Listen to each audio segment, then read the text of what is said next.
Hate me all you want. Okay. Here I am, reading like a Hurricane, bitch.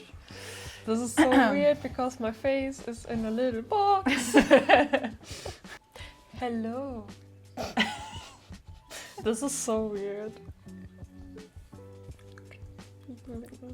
Do you want to do the introduction? I'm very bad in English, so no, thank you. Okay. Hello, everybody. Welcome back to the book club. I am Mori. I am I'm German. I'm Clara. Or Clara oder Clara. Clara. For this take, you can call me Clara, so it's easier. I guess. Or for the flow, it's kind of weird when you say Clara. Can you please describe the next chapter? Clara. Okay. We are your fellow German girls who like to read books, and we love to put Mori in a box. So we have a box on her face for the focus on the camera. I feel very nice in this box. It's very warm because every corner is 90 degrees. Okay. It's kind of bad because my first impressions are in German. And then everything else is in English. Clara texted me the other day and was like, do we want to do this in English this time instead of German? And I was like, yeah, sure. And I scribbled all my thoughts in German, and then I had to go back, and I was like so overworked and tired, so I really badly translated all my thoughts, so this might be a very fucking jumbled mess. Yeah. I am so excited. I don't know what the half of what I wrote, to be honest. So we hope you, or we, kind of just speak German and English, so this won't be so bad. This is gonna be so much fun. Oh yeah. Cool. Okay. Cool. Let's dive into the book Bad Magic, written by Pseudonymous Bosch, which is truly his real name and nothing else. Sure. I think his name is Paul. Paul? Yes. I did some research into the guy, but I forgot everything. but we want to keep the mystery alive, right? Yeah. So the author doesn't have like an actual name or something. So he's not called Paul? No. Just for you. Yeah, we've wanted to say we've written the book. We have written a book. We have written a book, but not this one. So we've read the book Bad Magic by Pseudonymous Bosch. I've recommended it because I have read the other series of him. I've forgotten what it's called. This is Secret series. Ah, yes. Wait, Yes. no, it doesn't exist. Yeah, It's a secret. There's not a book. No, you can No. read it. No. It's nowhere to be No. found because there is no book, no No. secret. No. And I really enjoyed this non-existent book. But I was like 10 or something about it around the time. So I was intrigued if I still liked his writing in this book, because he was very creative with his styling of the pages. That's also why I bought the book itself, because I've read it on the Kindle, because it was €3. Nice. Yes, it was very cheap. Very cheap. And on the Kindle it was kind of unexciting, but in the book it's still the same. Like the side notes, the commentary is under the page, and in the Kindle it was inside the page. Yes. So this is so much better from the styling, and also how something was here written on the wall. It was actually like the style of the graffiti on the wall. So it was. Is there like actual like illustrations of scenes in here? Of scenes? Yes. No. It's just that the little like tiny bits of pieces. Okay. And I really enjoyed it when I was 10. Yeah. In the Secret series. But I think I still like it when the styling is different, because it's for children, it's a children's book, and children like when something is kind of different. Technically, if we get very technical, it's middle grade. It's for like middle schoolers, like 10 to 15, Are 16. those not children? No, those are teens. Do you know how scary teens are? Yeah. Children I've met are. you then. Yeah. Today I learned that there are 3 covers. Yeah. The German one, which I don't like. It's very ugly. Let's Yes. be honest. I don't like it. It's not very ugly, Can you but show me it's again? the second most ugly. Yes, I agree. It's okay. It's more like circus, Yeah. and I don't feel that matches the vibe of the book. Yeah, there's no circus in the book. No. There's a volcano, yes, but No circus. Yet. who don't knows? know. Who knows? Maybe that is like a hint for the next book, because this is a series too. It has 3 books. I think the only thing that's cool, because the title is different in German, it's SOS Gefährlicher Zauber. And SOS is a special meaning in the book. Oh. If you remember. Yes, but SOS is a special meaning for everyone because it's the universal sign for help. Yeah, I know. Yeah, I But know. it's not only normal SOS, it's also a reference to the book itself. And I like that. Yes. Anyways, but that's a German cover. I've bought it in German not because I wanted to have the German book so badly, but because the book you can buy as a hardcover in English, the cover of that one is so ugly, I wanted to puke. Yeah, it was very, very bad. I can try to describe it for you. Wait a second. It's a blue book, and in the background there's like stars, and then there's like a volcano at the bottom, and then there's like palm trees, and it says best-selling author of the Secret series, Pseudonymous Bosch, at the bottom of the volcano, and then out of the volcano is like fire. And then there's like smoke, and it's blue and white and a purpley kind of color, and it's like swirling. And within that, it's bad magic. And there's like hands. But the hands are drawn so badly. I hate it. I think it's trying to emulate the graffiti, but it's so fucking ugly. I hate it so much. Yeah, I think I spider. I think this one is giving very much a children's book. Yes. But more like 5 to 10 and not Yes. the teenage. I think years. this is a lot more like childish. Yeah. It is a lot childish. It's a lot childish. Would you say so? Yeah, I absolutely agree. The cover I liked is the third one we have, and that one you can't buy. It's only for the Kindle, but it was the first one I've seen. Yes. Because it's a Kindle book. But now, if you want to buy the Kindle edition, it's the ugly one. No way. I don't know why, but it is like that. Oh, that sucks. Because I didn't find this one when I've searched for it, because I wanted to print it out. I wanted to print it out too, Well, but I also Beautiful. have the blurb because it's different. it's kind of up close. Up close is kind of ugly because the eye is, Realistic. yeah, and everything else is not. But I think because the journal is like, I think it's modeled after the journal in the book that Claire gets, because it's a red journal and there's like the eye. Yeah.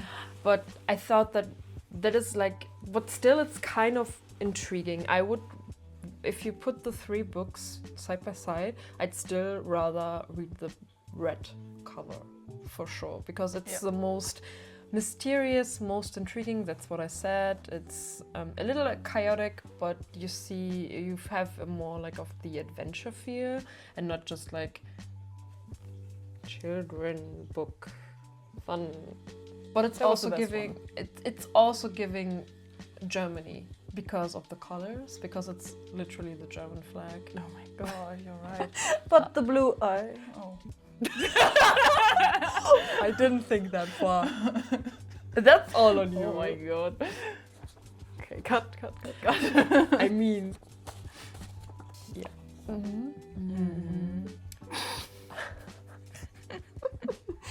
Yeah. Anyway. Yeah, let's move on. Let's move on. I would read the Blurb. blurb. What's that called on the back? The blurb. It's literally called the blurb. The blurb. Okay, I will read the blurb for you. 1 second. Magic is bad, isn't fake, cheesy, unreal. At least that's what Clay, who has seen one magic show, too many things. When words from his journal appear mysteriously on his school wall as graffiti, he never imagines that magic might be to blame. And when the same graffiti lands him at Earth Ranch, a camp for troubled kids on a remote volcanic island, magic is the last thing he expects to find there. But at Earth Ranch, there's one strange surprise after another, until Clay no longer knows what to expect. Is he really talking to a llama?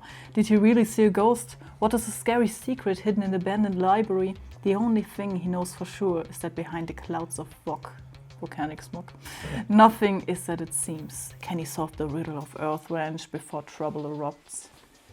Ba, ba, ba. But there's the second one. Oh my god. Oh my god. Wait. Oh, you have to go in the middle. Ah, very nice, very nice. This book is incredibly bad. It does not contain magic, or a mysterious ghost girl, or spontaneous combustion, or Spanish-speaking llamas. Nope, none of these things. Okay, maybe one of these things, but certainly not magic. It's just an ordinary tale of a normal boy who goes to summer camp on a desert island. Nothing exciting or weird happens. The camp is definitely not for crazy, badly behaved kids, and there are no secrets or mysteries at all. And absolutely no magic whatsoever. Yeah, true. At least that's what I would heard. agree. Yeah. At least that's what I heard. I think that's the original text I've read before I Yes. read the book, because I couldn't remember the one I've read to you now. But when I wrote this review, that was the first thing I saw. Yes. Together with this ugly cover. So I don't know if Yes. it was changed or something. I think that is maybe the newest published version, the neueste Auflage. Maybe. But when you look, you can. The Secret series has like a Wikipedia, like a fandom Wikipedia. And when I searched Bad Magic summary, I think this popped up with the ugly cover, and then the blurb was the one that you read. But I also distinctively remembered you reading me this, and I was like, wow, this is super interesting. This is like fun, whimsy. I like it. I would read this just based on the blurb, because it's like rage baity. I think it's like rage baity, and you like, okay, if it's reverse psychology maybe more than rage bait, but it was like, don't read this book. And I was like, bitch, I will read this book. It's the same as the same as the Secret series, because that's all that stands on the blurb, because it's just, don't read this book, just don't open this book. Okay, Yeah. very nice. Bye then. Yes, I think that especially for kids, I think, or like teens, I think that is a little more approachable than like an actual like summary, because your summary, it didn't like spoil anything like important-ish, but it still sets the expectations of what's to come, and this also does that, but in a different way, which is like a little bit more fun, because it says it doesn't have all of these fun things, it's just normal, it's not special, and this is like, oh yeah, it's special, there's ghosts, there's magic, there's mystery, ooh, and sometimes that's the vibe you want. Yeah. But I wanted the unhinged vibe. This is why I was like, yes, this is gonna be fun.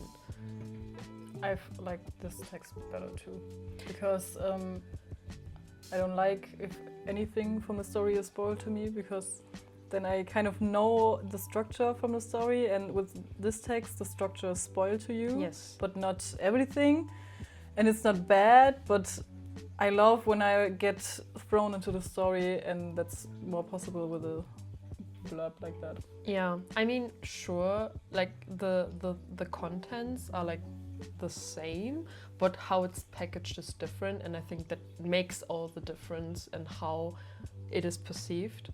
Like, we think the second blurb is much more intriguing. Like, we would rather read this book based on this blurb than this blurb, and I think that is very, very smart. Yep. Well done. Well done. I don't think I've enjoyed a blurb this much in a while. Then you will like the Secret series very much. I thought so. I thought you'd say that.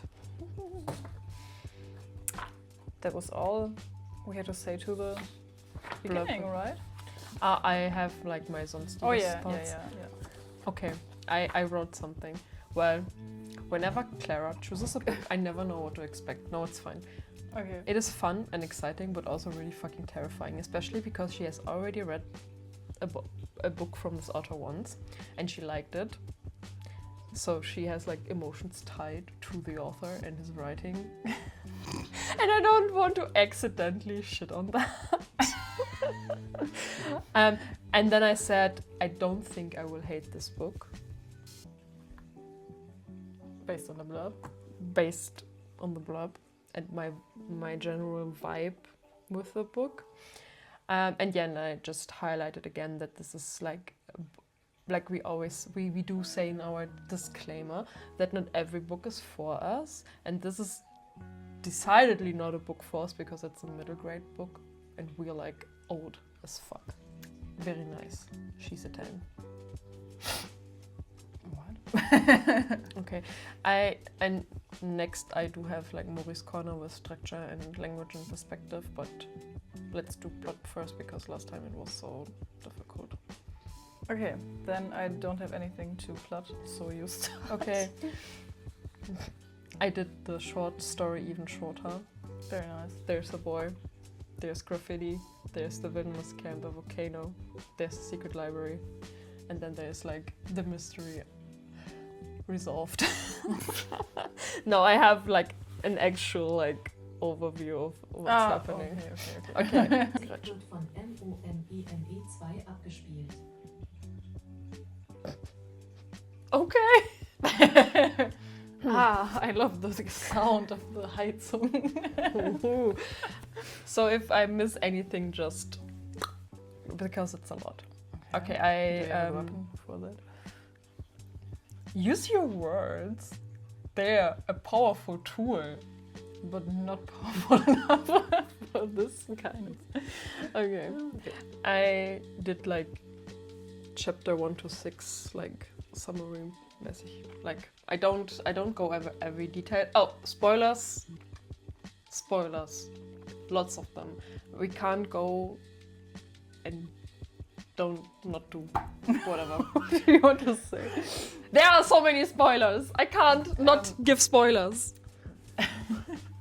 Okay, if you see this review in general, you don't need to read the book after that because we talk about everything inside this book.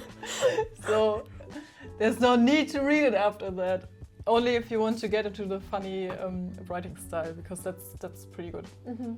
Mm-hmm. And we won't read the whole book to you, but we will kind of translate the book for you. Not in English for sure. Okay. So if you want to read this book, don't watch this video. No. No. No. We're not nice. What? Okay. I mean, true. Okay. This is the plot summary part. I'll start at the beginning. Chapters 1 through 6, the setup, the inciting incident, and like the introduction to everything that's gonna happen. The story is about Clay. Such a good name. Paul Clay. Paul Clay. I never heard that name being a first name before, except in 13 Reasons Why and this book. I have never encountered this name in real life either. Maybe it's the equivalent to Kevin in German, because it's a really ugly name. Sorry to all Clays out there. Maybe there's just two. Who knows? And they're fictional. So maybe it's not a real name. I think it's a real name. Yeah, I mean, he just goes by Clay. He could go by Paul if he wanted to. But you want to be special. So bad. Yeah, okay. I'm a cool skater boy and I'm called Clay. I mean, he's a skater boy. So see you later, boy. Yeah. Okay. So Clay is a skater boy and he likes graffiti. And the inciting incident is like a graffiti of magic sucks appearing on the school walls, and everyone is like, you did it. You did it? You did it. Someone did it. Clay did it. Clay did it. Yeah. But he's like, I didn't do it. And no one believes him. Anyway. Most of all, his teacher. Mr. Bailey. Yeah, The Mr. English. E. Bailey. Mr. E. Bailey, the English teacher. He's evil. No. Kind of. A little. Yeah, okay. We'll get into that later. Yeah, I did it a little bit shorter. There's not a lot of like flash. Like I said, I translated what I had and I was very, very fucking tired. But Clay, besides liking skateboard and graffiti, you Clay. You should have like a Clay Clara. thing here. Clara!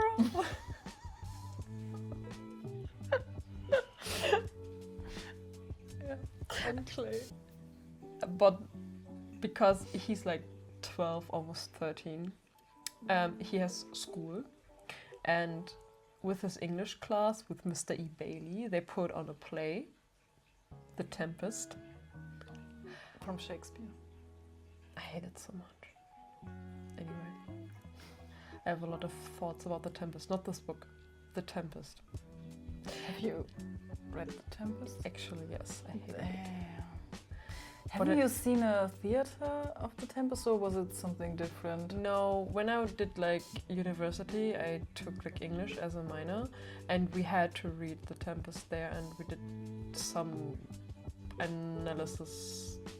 We did a lot of weird things, but that's why I hated it, because I had like an actual mental breakdown before like a big presentation. That was like 1/3 of our grade. Oh, damn. I was. Yeah. Anyway, The Tempest and I are not friends, and I don't remember anything about The Tempest actually. Most things I didn't even remember the names. Thanks to Pseudonymous. Or should I say Bosch, because it's better to say.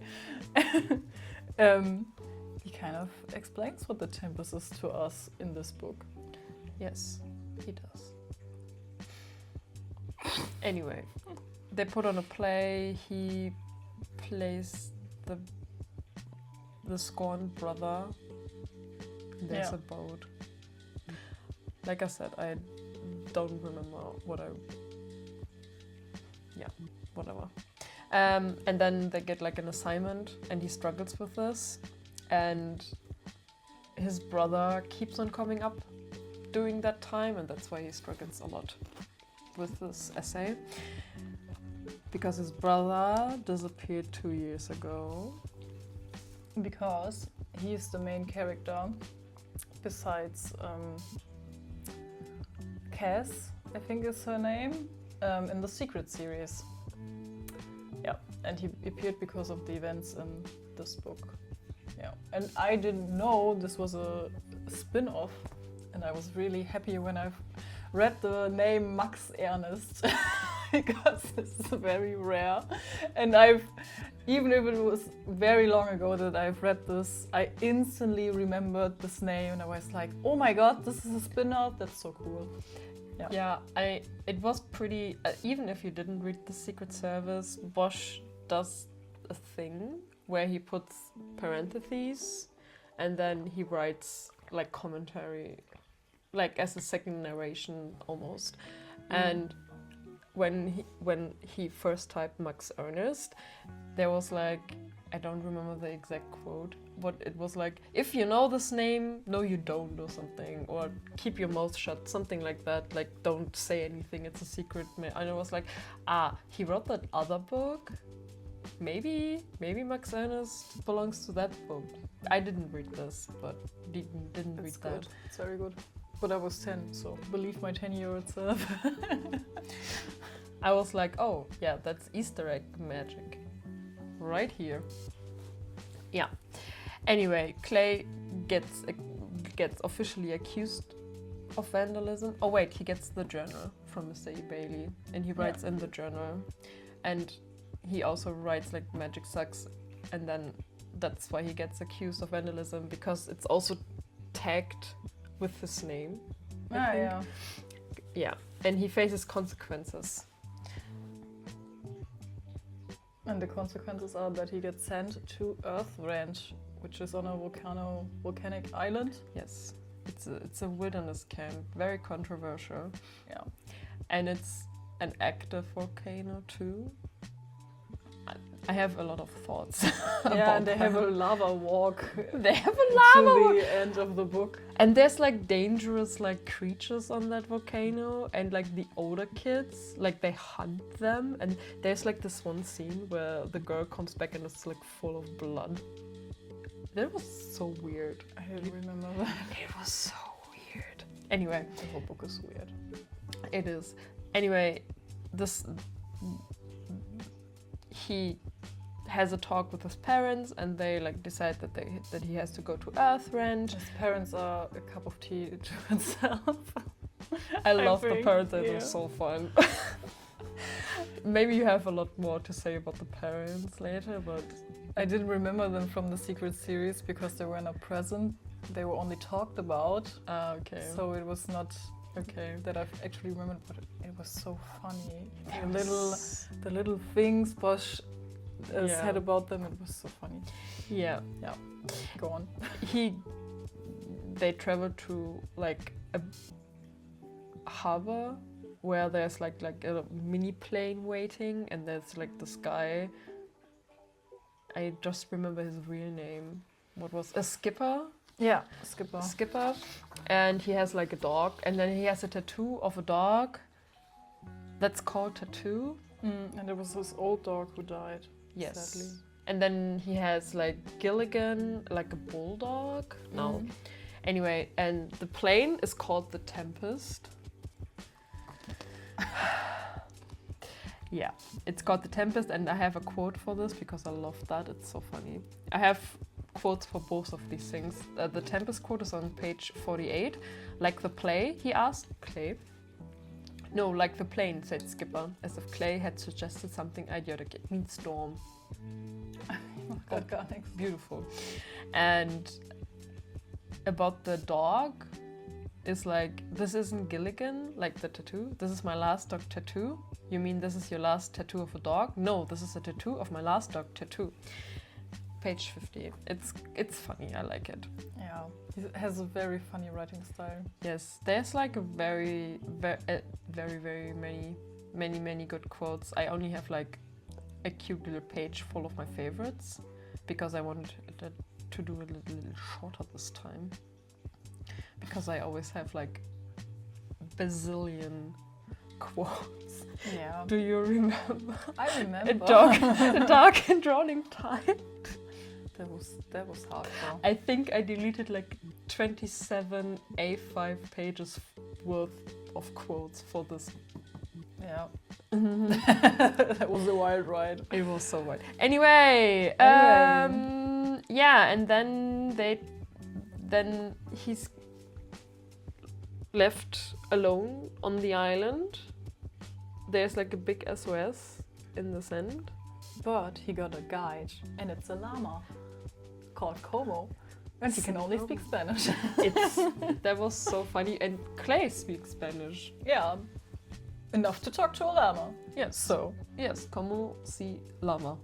It's so cute. I like it a lot. And he has like a package with him that he has to bring to the camp. yeah, he has a top of carrots, and that was especially for the llama. And Yes. it's kind of cute. It was very cute. Imagine if he just left them or something.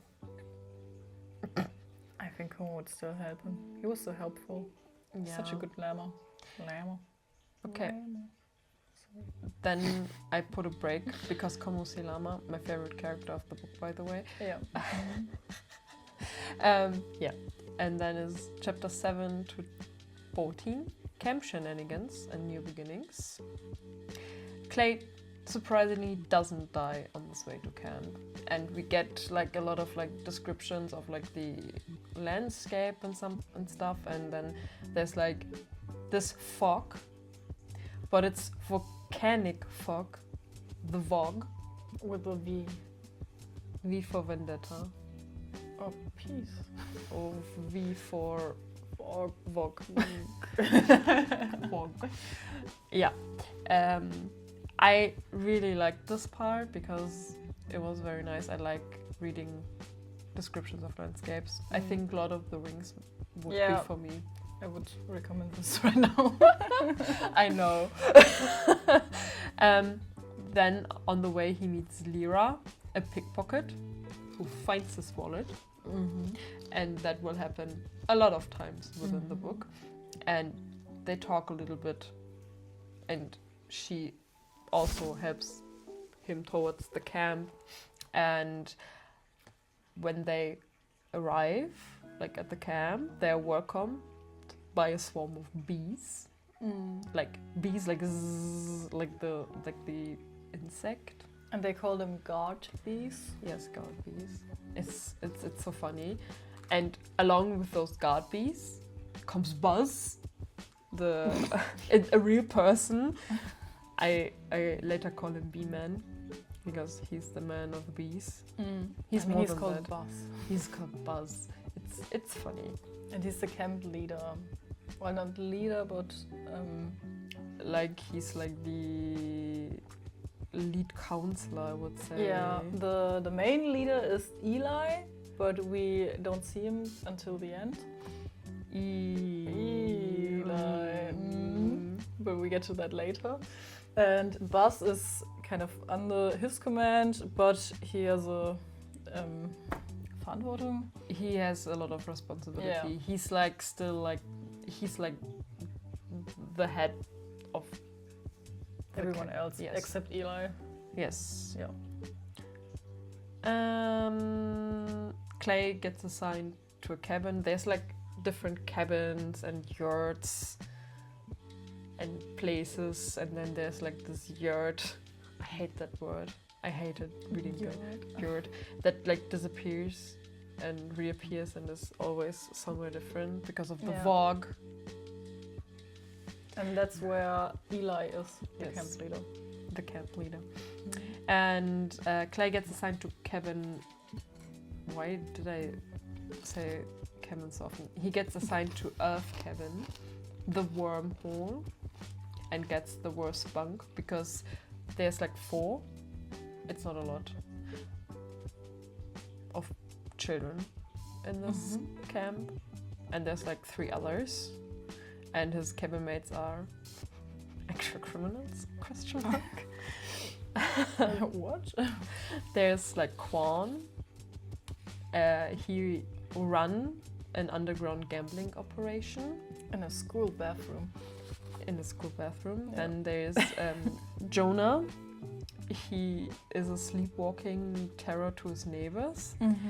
And then there's Pablo, a self-proclaimed anarchist. And he protests the school because it wasn't good for his anarchist beliefs. Yeah, children. Children. And Yeah. My friends are also like that, right? yes, I'm the worst criminal of them all. I go to work in 10 inches of fresh snow. Is that a lot? I don't know. Like, Damn. it snowed so bad. I think it was When will the Monday. police get you for this? I think like half of my bike was like in snow. Damn. It was like very crazy. And then it was gone by lunch. It was so funny. Yeah, and there's like a few others, like Flint. He's another like important character. He's And a the paramedic. paramedic, and he's also a junior counselor and a little bit of a bully. And a lifeguard, certified lifeguard. Certified mean boy. I don't think we said it before, but this camp is a wilderness camp, but it is for bad behaved children with problems and stuff. I have a thing about wilderness camps later, so I will talk Were you about sent it. to one?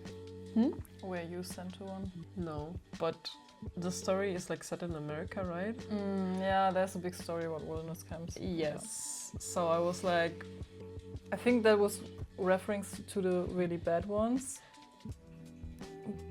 But no. yeah. Okay, we have 8 minutes. Yeah. Chapter 15 to 21, Mystery and Conflict. Yeah, so life at camp begins, and Clay gets to know that there will be a swimming test, that he will learn to build a fire, and that he has to do the lava walk, and the lava camp, sleep, whatever. Yes. Genau. And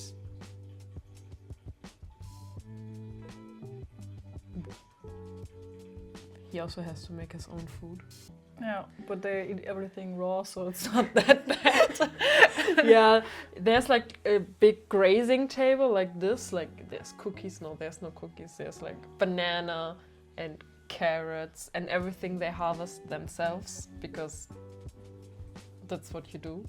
And where should you get it from? You're on a fucking volcanic island. Yeah. I don't know. Someone could send a package.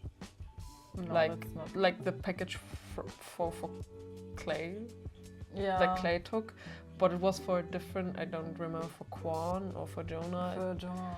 And there was like red licorice inside, and I was like, what is red licorice? Like those I strands, Haribo strands. I know, but licorice is lakritz for me, and Yeah. they say licorice to other things, I think. Yeah, but Bosch commented on it the first time he said it. I so. don't. I remember that he commented on it, but I don't remember his comment on it. I can read it from the German version. I think it was on the... Oh Hier, Lakritze ist hier natürlich nicht wörtlich zu nehmen, denn rote Lakritze enthält gar keine echten Lakritze, sondern nur Glucose-Fructose-Sirup, der gehärtet wurde und sich wie Wachs anfühlt. Der Rotton erhält man durch Zusatz von ungesunden Farbstoffen. Meiner nicht ganz unmaßgeblichen Meinung nach gibt es nur noch eine Sache, die schlimmer ist als weiße Schokolade, rote Lakritze. Ich wiederhole zum Mitschreiben, Schokolade ist braun, Lakritze ist schwarz, alles andere kannst du vergessen. Yes, I also found it in the exact same moment. While all of the wilderness things are happening, and then there's like weeding and stuff, and then he fights with Lyra, who his worms say has a crush on him, maybe. But I also have kind of the feeling, maybe not a crush, but she likes him, and she's very bubbly around him the first time. Yeah. And then he says something mean, and then she's not bubbly, and she kind of Disappears. yeah. Yeah, that's true. And then he does some spelunking. I don't know another word. He has to take out his llama a little bit, and then he finds a library in the woods.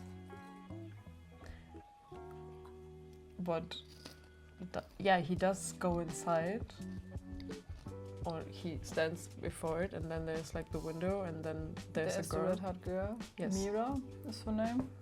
Yes. And then he's like, oh, who's that, and everything. But before that, I think they talk about the library, or at least about the wall of trust Yes, because and you what lays cannot, behind it. yes, and you cannot cross it. Because the bees will bite you. Yeah, but for some reason they don't bite Clay.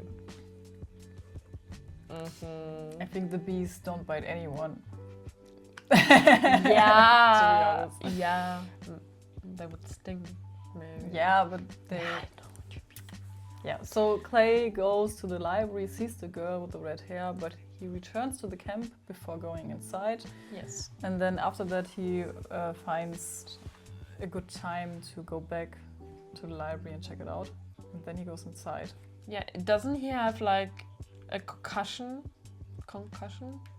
Yeah, Yeah. that was kind of weird, to be honest. He was, they had swim training, Yeah. and Flint and him are kind of in a fight or something. They don't like each other, and Flint was the lifeguard, and obviously when Clay was on his turn to go swimming, he didn't actually do something.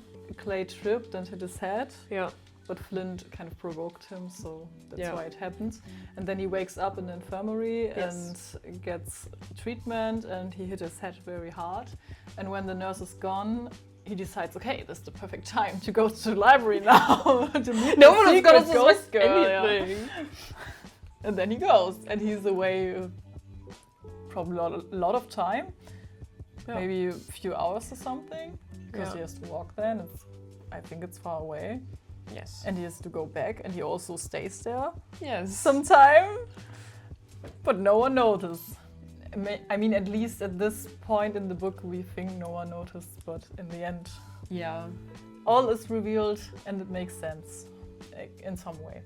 Yeah, he's like very smart boy, so he figures out all the configurations how to get inside the library because it is locked. And there's like a lot of lore about the library because it burned down and it belonged to this guy and he had a niece, not daughter. And what does dog say? He had a dog. No, he had a niece With red hair, with red hair. and she died in. The fire. Yeah, but not the library was burnt down, but this house on the island. I thought it was like right next to each other. That's how I imagined it. Maybe. I don't remember. You remember? I don't remember. Okay, I don't either. But she was not in the library. The man. What's Price. his name? Price. Yeah, right. About Price for short.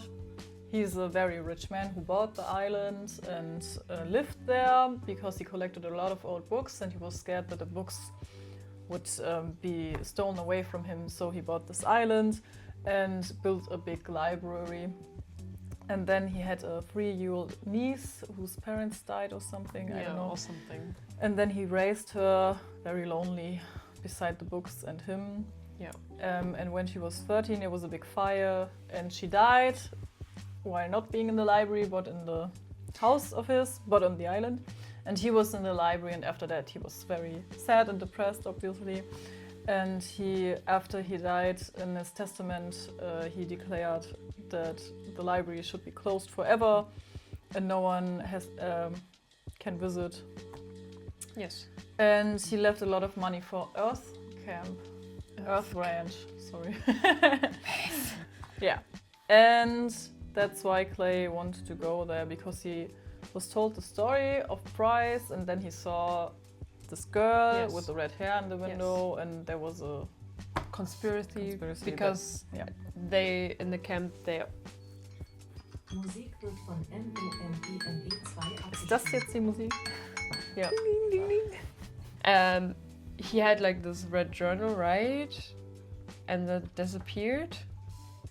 And then he sees like an identical one in the library, and it's like the property of Price.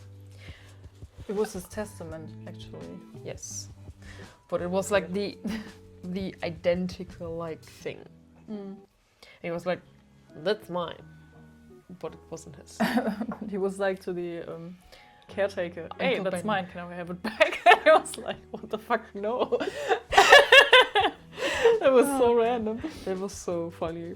Yeah. He does meet the girl in the window, and she's like stuck in time. It's like from the 50s. Yeah, from the 50s. Her role model is Catherine Happy Hepburn. Anyway, he finds that all a little bit suspicious. A little bit very suspicious. Bin nur am Fressen die ganze Zeit. I am just talking the whole time, so. I mean, you do give a lot because I just give the bare bones and you fill them, so that's nice. Such a good team. Not agreeing on this one. We are a great team.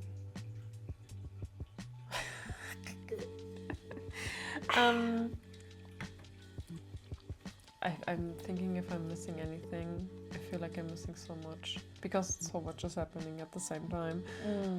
Then he gets back and then he faces like eviction. Does he know? He reads the book first, right? Like he gets the journal, Yeah. like the prize journal, and it's basically his story just with different names.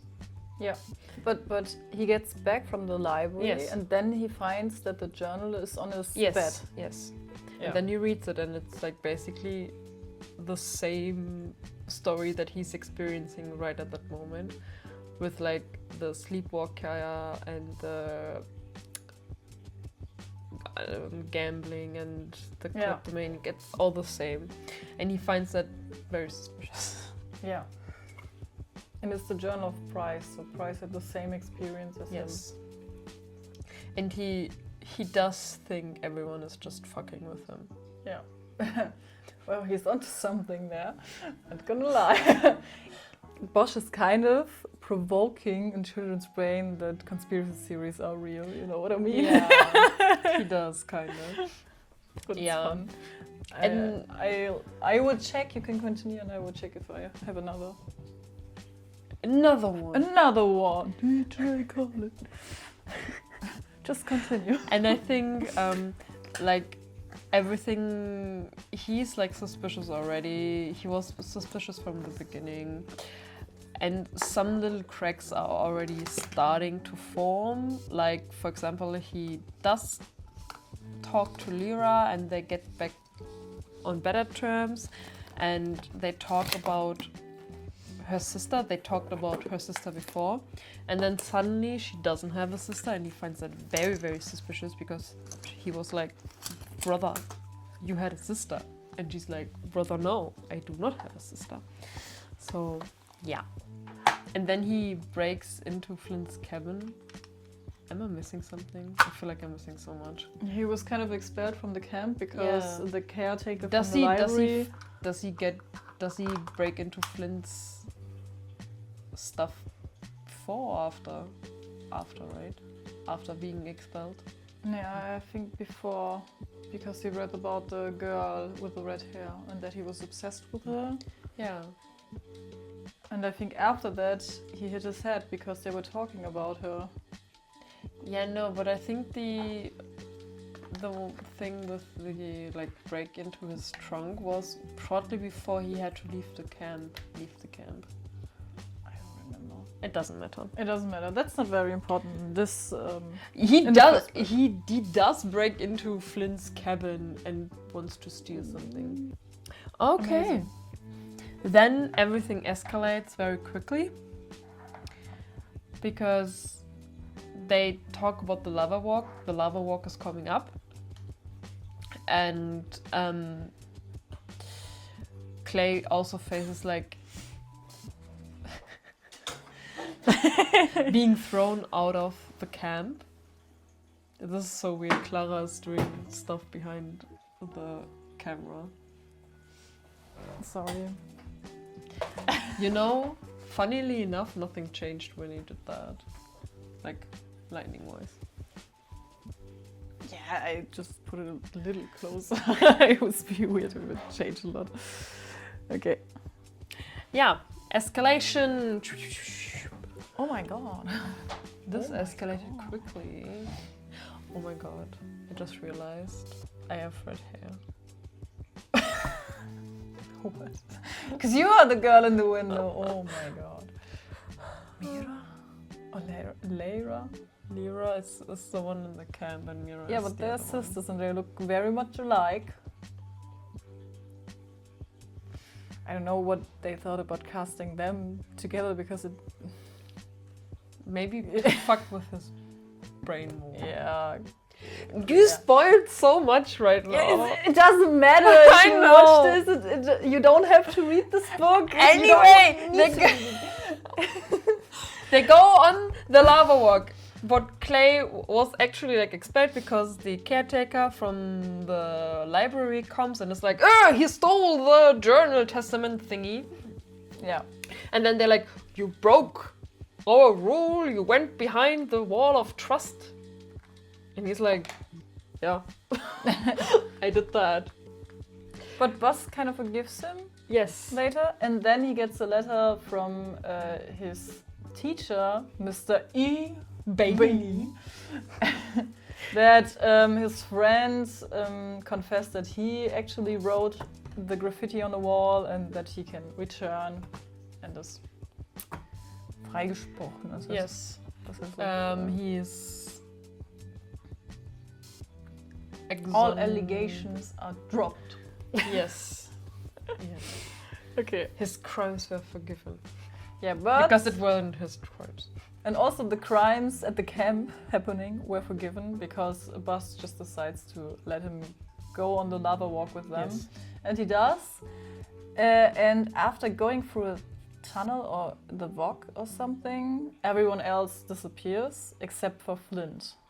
And he meets him at the top of the volcano, and Flint is very mysterious and says mysterious stuff, and that he will burn down the library.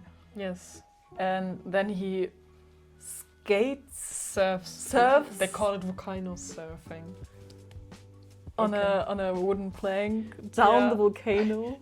That's so wild. That's all. Let's have our children a little fun. Like I said, escalation. Yeah, But safety. Very much safety at this camp. yeah. Yeah, so he surfs down, sees that Flint does a magic trick or something. Yeah, he walks over fire because he's a pyromaniac. Yeah, and then goes inside the library, and Clay is like, there's a fire crack between Yes. him and the library, and he's like, oh no, I can cross this, I will burn down. But I have to stop Flint. I have to stop him. Yeah. And then Buzz appears behind him like a ghost. Remember, you're every bit as strong as a magician as Flint is. And then Clay, oh, we forgot to say that, that's very important. Clay, from the beginning, doesn't believe in magic anymore because his brother, Max Ernest, disappears, and Yes. they both were doing a lot of magic tricks. And after... Tricks is like doing a lot of heavy lifting here. Yeah. So after Max Ernest disappears and didn't explain why he did disappear, Clay was feeling left behind, and he kind of didn't believe in magic anymore. And that's why the end is important, because then after Boss said, you are a better magician than Flint, he kind of founds his trust in magic again, and then he crosses the fire pit or fire line, I don't know, to get to the library, and he does it with his eyes closed, and he doesn't burn down, surprisingly, Yes. and enters the library, and then it's the most random ending ever. It is revealed, like, there's like, everyone is like there, and it is revealed that this was just like a play that they like did to fuck with him, basically. Like, Yeah. they said, like, for every camper that joins like the camp, they set up like this scenario, and they call it the hero game, I think. And everyone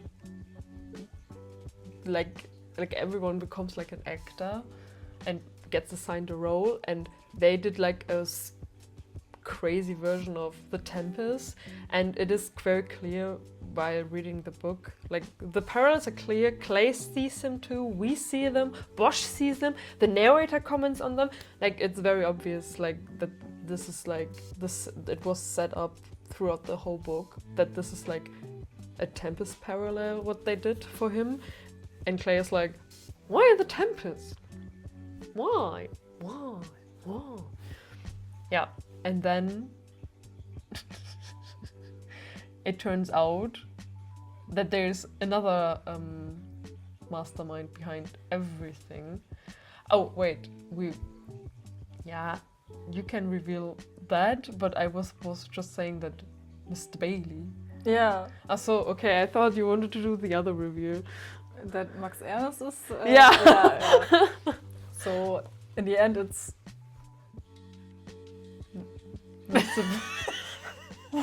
so the two people who planned all this for Clay are Mr. Bailey, Mr. E. Bailey. yeah, Eli, Eli Bailey. and Max Ernst's brother. Max Ernst is sadly not here. He passed away. No, he didn't. He didn't pass away. He left we a don't. letter. Yeah, we don't meet him throughout this book because I think I don't remember. It's very long ago that I read the Secret series, but I think that it should be in the same timeline, so it doesn't make sense if he is there. Yeah, and it's revealed that they both planned everything to make Clay believe in magic again. And that's not all, because Clay is also the only person who can open the secret door deep inside a library, inside a tree. Yes. That's so random. And then when he goes through the door, he's in a different kind of reality. Yes. It's like a parallel world where everything is magic. Yes. Yeah, and that's the end. Yeah, there's like a secret society thing also going on, and he has to decide whether to join this or not. I forgot the name because it wasn't that important. I think it's more important in the next book. But like, there's like there's a secret society going on, and Max Ernst is like inside, and he wanted to protect Clay against some evil forces or something, and yeah. And now everything is like magic in his eyes, and the guard bees are spelling bees. Yes, sorry. I love that. Me too. I found that very fucking funny. I must say I liked the whole book and the structure, but I didn't like the end reveal. I liked the reveal itself, but I didn't like the way it was leading there, because Clay was literally like, "Are you acting?" And Lyra was like, "Yes, I'm acting," and he was, "Okay." And then the other ones in the cabin was like, "Yeah, but do you forgive us?" And he was like, "Yeah, sure." And then in the end, he was just right, and it was kind of boring, because I would like the reveal in the end without him thinking that could be it. Yeah, I think he was like, we talk about the character a little bit more later, I think. I hope. He's like a very suspicious guy. He doesn't like take things like at face value. He like questions like a lot of things. But he sometimes accepts them too easily. Like the end reveal, like everything's magic, everything's real, because you say yes to seeing and believing in the magic, and he's like, okay. And I was like, brother, are you fucking kidding me? But yeah, I like the structure and things as well. I liked the first half the most. Yeah. And then it, like the lava walk itself, I think was okay. Like the bits before with the Posing. not exposing, but like getting evicted out of the camp and then reinstated, and then being forgiving for his crime that he didn't commit, and then the lava walk. I think the lava walk was fun until they like surfed down the volcano, and then everything went downhill. Yeah. From yeah. there. It was like too rushed. I think it was like the way up the volcano was nice, and everything going down Was not going so nice. It was like you can like on the ugly cover. It's good like here, and then it goes bad. Yeah, yeah. I had the feeling too. Yeah. But more on my feelings later. Okay, so that was like the plot summary. So now it's my turn. It's Clara's turn. I just say that you have movies corner. We can do what do you want? We can do characters Character? first. We can do. It makes more sense to do structure first. But we talked a lot about the characters. Yeah, okay. Okay, we will start with the characters, so I can talk a little. Yes. And which will be a roller coaster. Sorry in advance. So, we have one main character, I would say, Yes. in my personal opinion, Yes.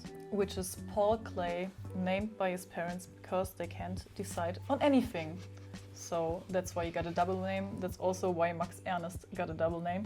But Max Ernst truly wants to be called Max Ernst all the time. So I kind of try to fulfill his wishes and was writing Max Ernst all the time and not just Max. I wrote it just once because I was like so tired. Yeah. But I kept with the Max Ernst. I wanted to say we did like the joke with the Germany colors and the German flag. And then you said with the blue eyes. And Oh, I was- yeah. And I thought like, And then I thought like, oh yeah, Max Ernst.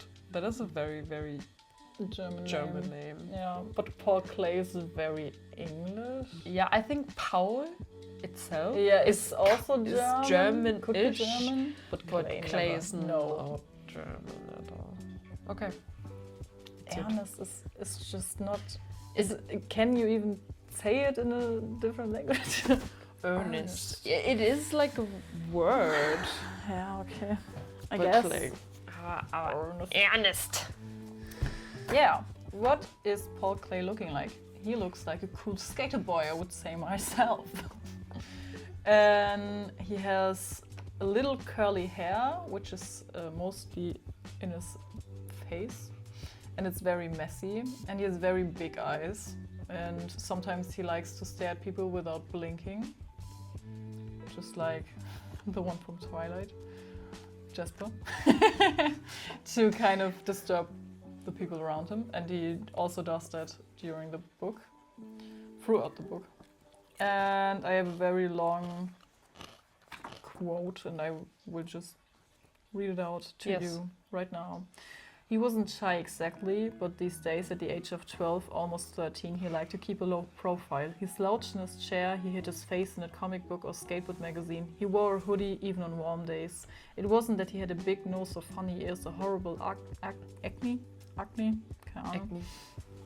I may be biased, but I think he was almost handsome in a dried snot on a sleeve sort of way. That's a wild take, Bosch. Clay had exceptionally big eyes as well as a wild, fairy, half-curly hair. When he stared without blinking, a talent he had developed at a young age to irritate his older brother, the effect was quite startling. He looked like a forest animal.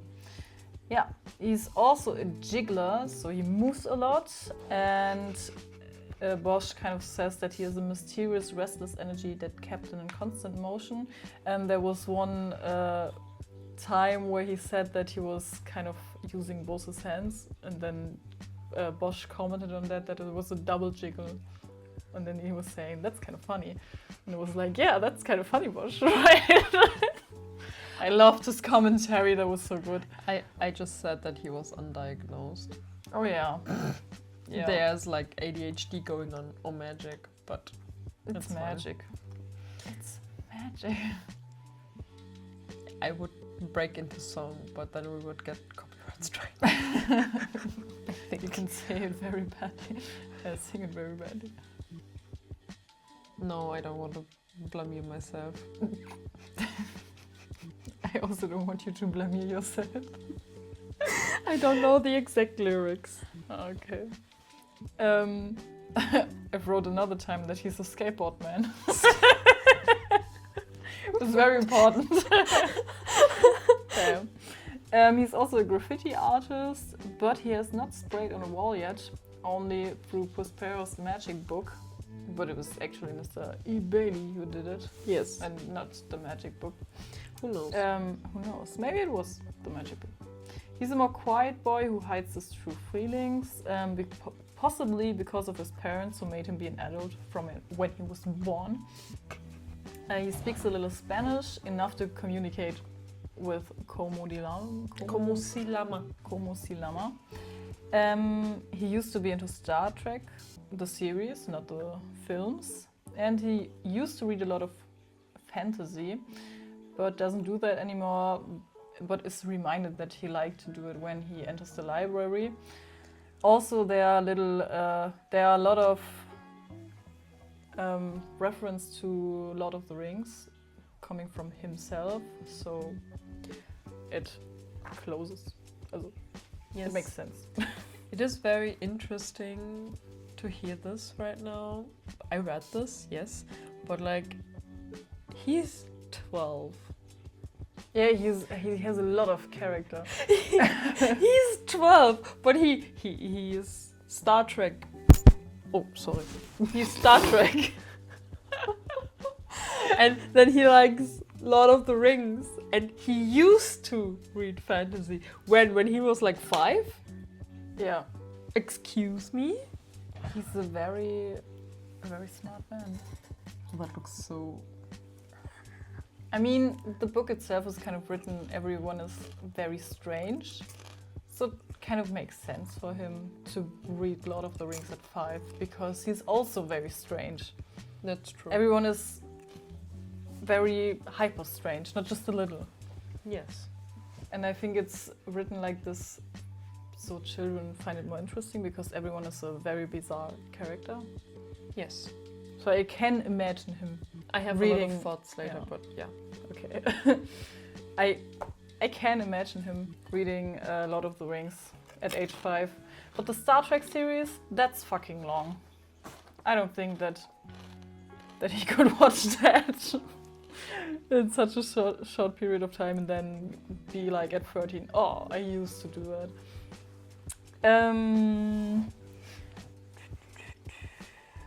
He's also not someone who holds a grudge, at least not at his fellow campers, but at his brother. Mm-hmm. But that's kind of understandable, because Max Ernst just disappears and says, good day, goodbye. Yeah. And he doesn't explain why. So it's a grudge, not because Clay is kind of sensitive, but because it makes sense to hold a grudge. I would be mad too if my brother just disappears without a word. So, throughout the book, Clay changes a little. For example, his older brother, Max Ernst, ist kind of, das heißt, Ja. mir fällt es in keiner Sprache gerade ein, was ich sagen will. Try to explain it in other words. Sein Ruf wurde wie ein bisschen wiederhergestellt. Oh. His reputation was redeemed. So. Yes. Okay, from his older brother, Max Ernst's reputation was kind of redeemed, because in the end it is revealed that he planned everything for Clay to find out about the other world, the secret society. Is that what it's called? I don't know. Yeah. Secret Society of the Other World, maybe. I don't remember. I should have written it down, but like I said, I was half in delirium the past few weeks. Shame on you. Shame on me. I've also given up throughout this. I love that for us. I love how we were like bullshitting our way through this right now. Okay, we have Very to. good reviews. Yes. We do this for fun. Yeah, don't judge us. We have to reset the camera. Oh no. When we said this like this, yeah, don't judge us, I had a feeling of this podcast that's kind of viral because it's so bad. Brave Mädchen? Yeah. Yeah, I know them just for Sashka. Yeah, same. Maybe now we get hate because we hate, you know. We are haters. That's why Yes. we do this. Yeah. Even if we do enjoy a book, we are still haters at heart. Yeah. We look For hate. fools. Oh, yeah. We look for hate. Please don't hate us. I'm very sensitive. Hate me all you want. It won't get to me. That's an invitation. Hate I me all. mean, if you watch this video until this point, I don't think you're a hater, to be honest. You have to watch a lot of fucking content. But imagine someone just like clips this. Oh, yeah, that's And it's bad. like- yeah. And I'm like, yeah, you can hate me all you want, but you're not living my life right now. You know, your hate will not be as bad as my work right now. So What do you know? What's kind of nice? We live. Me? Yes. No. Doubtable. I doubt it. What's kind of nice is that we are not so much engaged in the internet community, that we can be really affected by it, because we can just say, okay, I turn my phone off now, yeah, and then everything's like before. yeah. Like Because just when you turn your phone off, it's like the world is getting smaller. You're just meeting the people you're always meeting, and they're not different. yeah, That's kind of a realization I had the last few weeks. yes, And that's nice. Not like, please don't hate us. You can hate if you want, but this is not an invitation. But we could just turn off our phone. yeah. I think many people, especially in the social media world, forget that they can turn off their phones. I know why Yeah. they don't, because for some it's their job, but you can still choose what you see and what you don't see. Yeah, but I think some people can't do it because they're addicted to it. Yeah, that's a different thing, but like we curate our own spaces on the internet and off the internet. We're solely responsible for everything we consume in whatever way we choose to. So before you like blame someone for like hating someone or for hating you, you should be like, yeah, but I could just like not see the hate because I could just turn off my phone, stay off social media, don't do any of that shit. You don't have to limit yourself, like Create a new account and watch it there. yes, exactly. No one will know. Yeah, who except you like show your face on every app. Yeah. Yeah. I know what you mean. We kind of drifted away now. But I think it's important, kind of, mostly in Yeah. this society, because everything is kind of getting very weird. Yeah, a lot of life is just solely happening in online spaces. And while I don't think like online friendships and stuff like that is bad, I think there can be genuine connection here. I've seen it. It's nice. Like Yeah. some of my favorite content creators within like my fandom space. They like found each other on Twitter and they're like super close friends now. And just seeing that sometimes when I'm online, it's a nice experience. But I see that because I chose to see it and I like it, and it brings me joy to see other people happy, I guess. So you can have a positive internet experience if you curate your internet experience. But that's also a personal interaction. The most people are living inside this internet bubble because they are engaging in a big kind of group. Like when an influencer does something, they are inside the comments and Yeah. you know, maybe not commenting but reading, and they feel like this is the only truth, this is the only thing. And that's the parasocial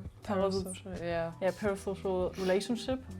And that's kind of what makes you insane, I think, because I was inside this bubble and I kind of got out of it, and now I have a different view on things. It was not like the brainwash time, because that was after leaving. That's hard, really. I mean, I love kind of films like Monty Python. It's just, that's also bullshit. It's just bullshitting. But it's like a whole film and you have to watch these 2 hours for the whole bullshit. Yeah. And Brain Rot is, I can't even describe it. That's just wild. Yeah. There was a kind of random dive into that. I like that. That was fun. But I don't think the internet itself is a bad thing. I think it can be a very good thing, also for the things you said. Yes. But I totally agree that you have to kind of control your own internet experience. Yes, if you don't, you're basically lost. I'm sorry. Oh, baby, what are you doing? So, back to Clay, who is not a child of the TikTok generation, I think, because He likes Lord of the Rings and Star Trek. and the series. You don't know how old that is. I mean, maybe you know. I don't know if you know, but this shit is old. How long is the extended Lord of the Rings trilogy again? Like 12 hours? Yeah, I think. I have seen it, but I was 5 there.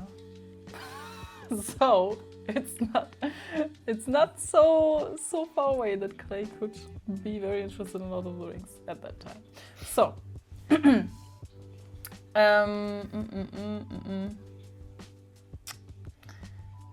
on page 8 Bosch writes, then around the time Clay turned 11, his brother pulled off the biggest, baddest magic trick of all. He disappeared with a little warning and no explanation. And then on page 20 he also says, magicians just say a bunch of stuff to make you think they're doing something they're not. They're liars, cheese wizards. That kind of underlines that Clay is not very interested in magic after his brother left, and in the end he believes in magic again, and that's the whole thing of the book. Is his ass smelling nice? Probably not. And the book is called Bad Magic, not in the German version, but it's called Bad Magic because Clay and his brother has this thing that they call every magic word is a bad word, because they were in an elevator and Clay was 3 or something, and he was saying a bad word because he was hearing it somewhere, and Max said, oh no, you can't say that, you can say it's a bad word. And so it was kind of their language that they told that every word who has a meaning is called a bad word. Yes. And that's why the book is called Bad Magic. I just want to add, this is like my favorite quote of the book, I think.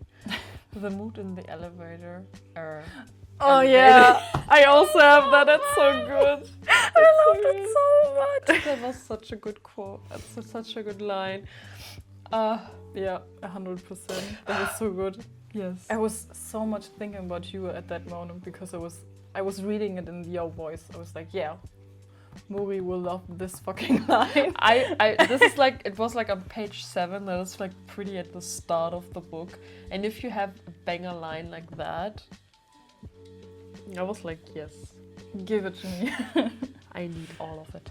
I also have on page 32, while he was still living at home, Max Ernest gave his younger brother as much attention as an overly exuberant, extremely smart and self-absorbed, very busy person like Max Ernest was capable of giving. And I was thinking, is this Bosch's opinion now? Or is this Clay's opinion? Because he was describing Max Ernest as overly liberal, extremely smart and self-absorbed, very busy person. Was that in like parentheses or wasn't? No, it was not. Okay. Then it's just narration. I have a whole thing about the narration. Just saying. Yes. I have thoughts. I always like have like one thing within like every book where I'm like, conspiracy theory. I have one here too. Oh my god. Okay. More about that in Mori's Corner. I also, damn, I'm saying that a lot. Like my vocabulary is very small, so I have to reuse the same words very often. I also have but also is yeah like additionally, there's what to say also. Additionally also. I don't know how to word it. I don't know.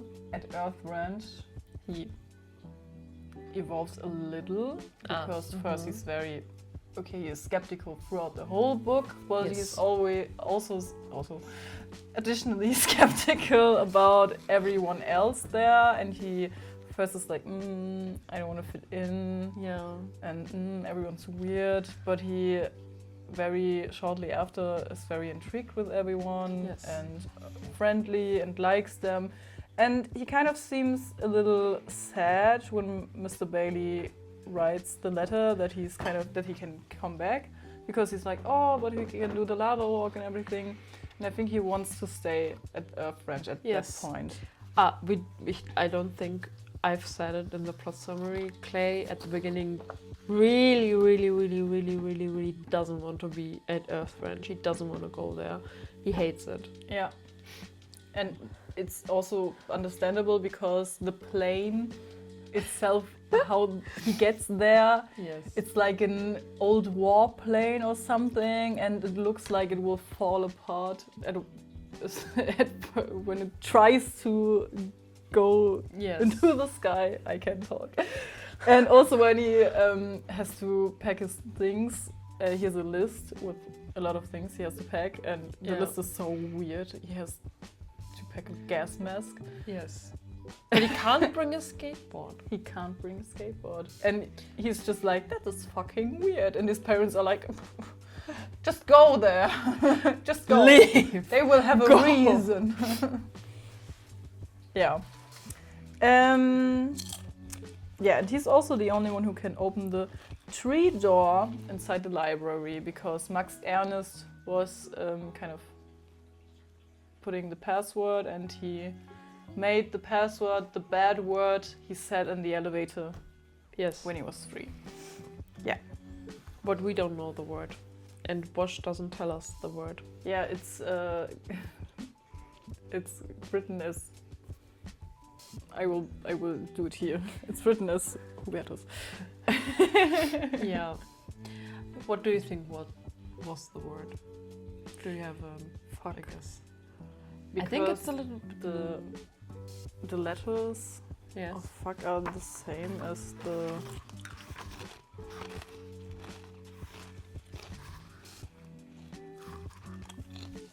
It's 4 signs, so fuck is kind of, or maybe shit.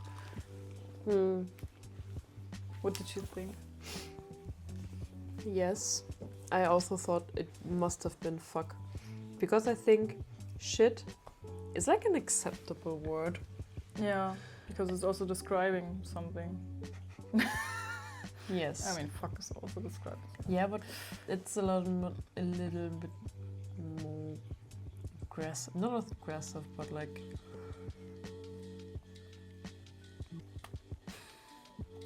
Okay, Hubertus. A little bit more vulgar. Okay, I don't have anything to add. I have the exact same quotes. I Wonderful. wrote the same things. I diagnosed him with ADHD, but like I said, it is magic. Yes. Who's your next character? Not Maurice Corner, first all the characters. Yes. Yeah? Okay. I have Mr. Bailey then. Mr. Bailey. Ja, So okay. you start. Ich habe nichts zu Mr. Bailey geschrieben. Okay. Also ich habe, I didn't write a lot about the other characters. I Same. have a little bit more about the parents and Max Ernest. And then I have like a few words for like Lyra, the Worms, Flint, and the Bee-Man. I have to eat my cookie. Yes.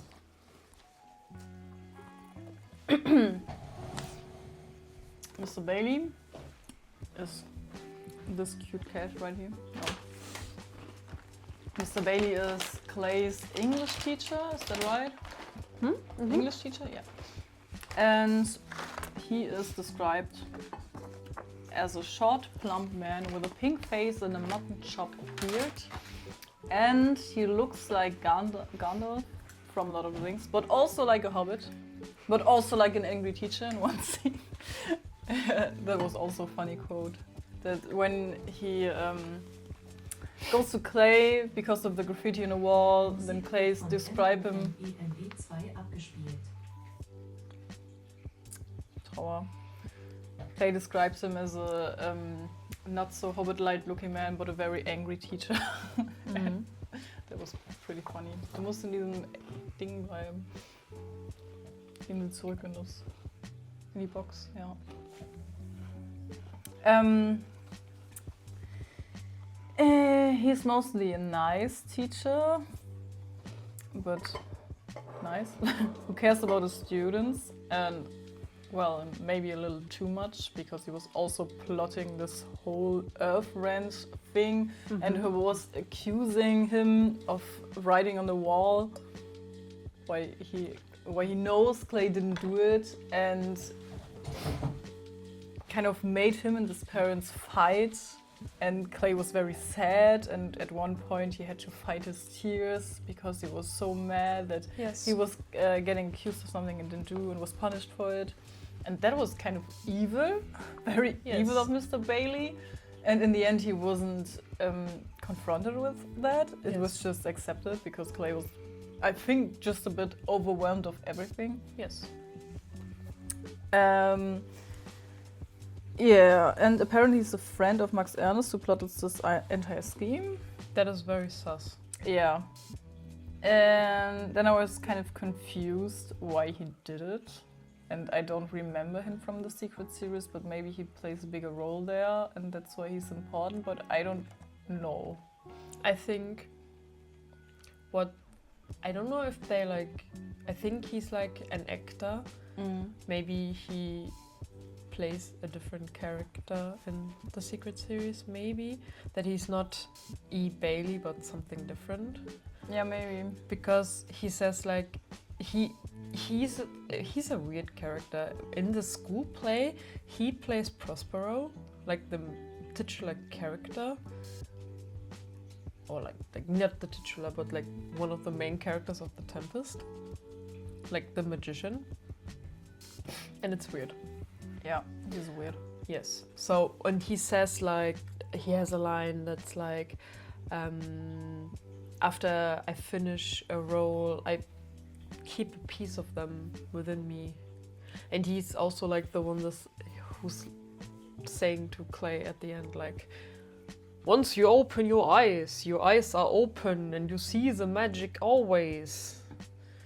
Maybe he's like the Dumbledore, like the Gandalf. Yeah, I think so too. But it was just weird because why didn't he just show him the magic?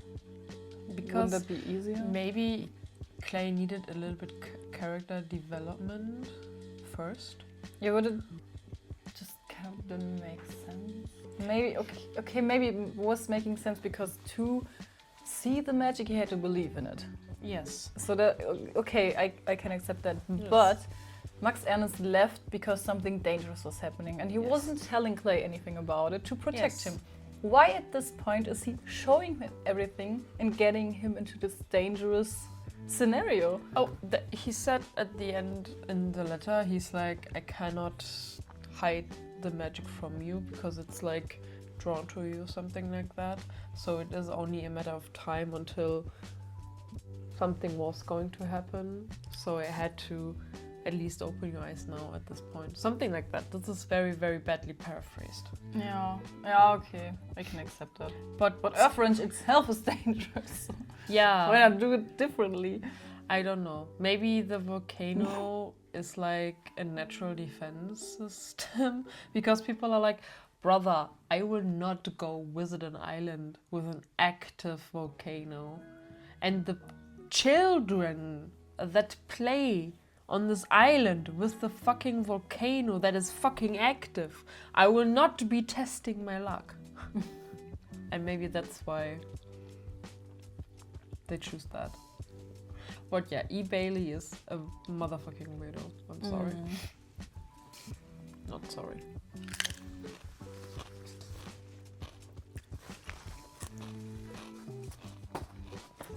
Then I have Lyra. Oh, okay. I have something about Lyra. Lyra is vegan. and a kleptomaniac. She steals a lot, especially Clay's wallet. And his breath away. That was cute.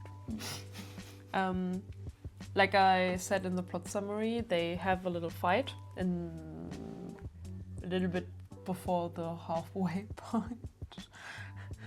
Sitting fully on your papers. That's fine. He's such a big boy. He's such a big boy. Anyway, they have like a fight. I don't remember what he said, but he's a boy. They say stupid things, especially when they're 12. Yeah.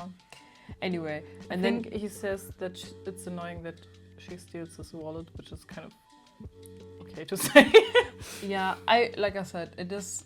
I mean, I think maybe it's insignificant for me or for you because we're old to think about stuff like that. Yeah. Mm-hmm. And I was reading that I had that sometimes while reading up. Clay thinks to himself like, when is she going to forgive me? And I was like, brother, you didn't even try to apologize. Yeah. I was like, oh my god. I forgot that I am reading a book about a tween.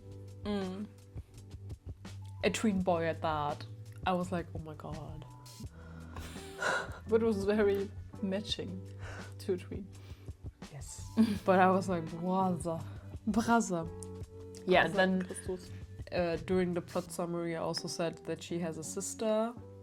They talk about it, I think, on the way to the camp. And then later Lyra acts as if she doesn't have a sister. And she and her sister look like very similar, very much alike, but Clay doesn't notice until like much later. I think during like a campfire on the volcano, I think. I think it's because of her hair and she has a hat on. Yeah, all the time. and then she doesn't. And then he's like, oh, my god. there's the same person, I think. Yeah, that's all I have to Lyra. In reality, he was seeing you and me. Maybe there was a third. Oh, das ist nicht Die gut. Kekse zuerst. She wears a newsboy-style cap, braces, and very muddy pair of dungarees. She has freckles, green eyes, and red hair. Yeah, that's all. Quan. Yes. Quan. He's Walk. he's the boss swarm.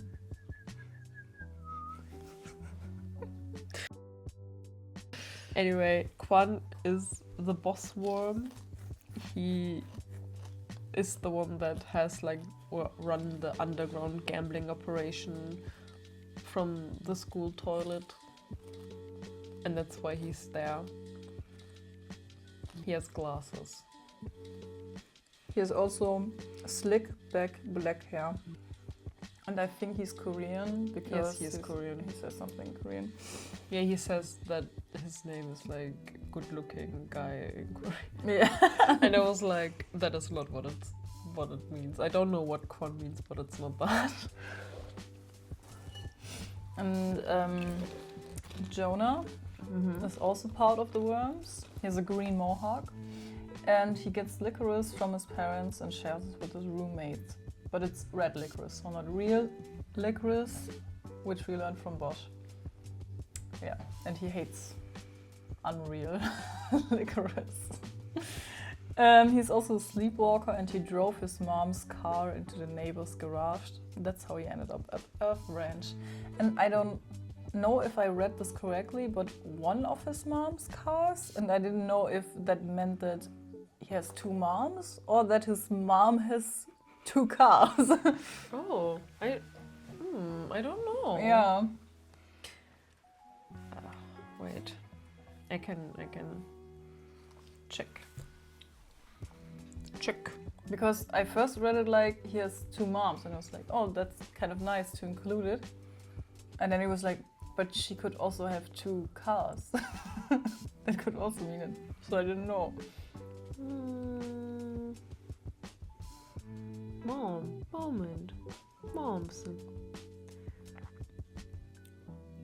I think that he has 2 moms because he said plus my moms'll send more if I ask moms and then will send more. And he drove one of his mom's car. Okay, so he has 2 moms. Yes.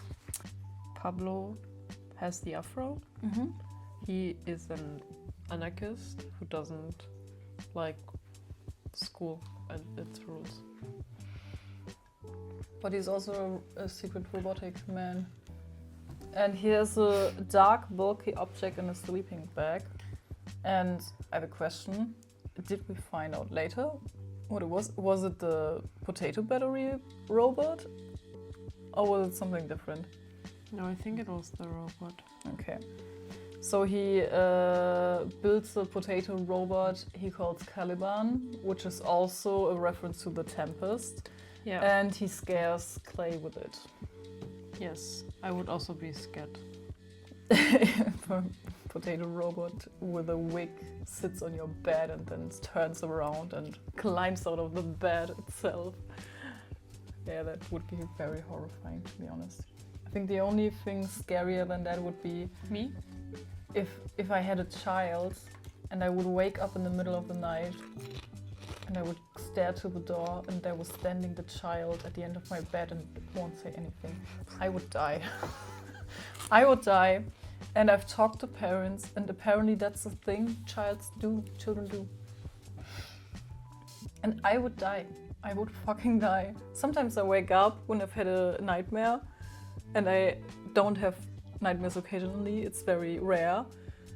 And sometimes I wake up and then I'm still kind of in the nightmare, but I'm awake and then I start to see things, but not like a hallucination, just like in the corner of your eye. And then I'm very stressed out. So it's... So als Wort, nicht? Okay. Ich weiß nicht, was ich sagen will. Yeah, but it's a nightmare for me.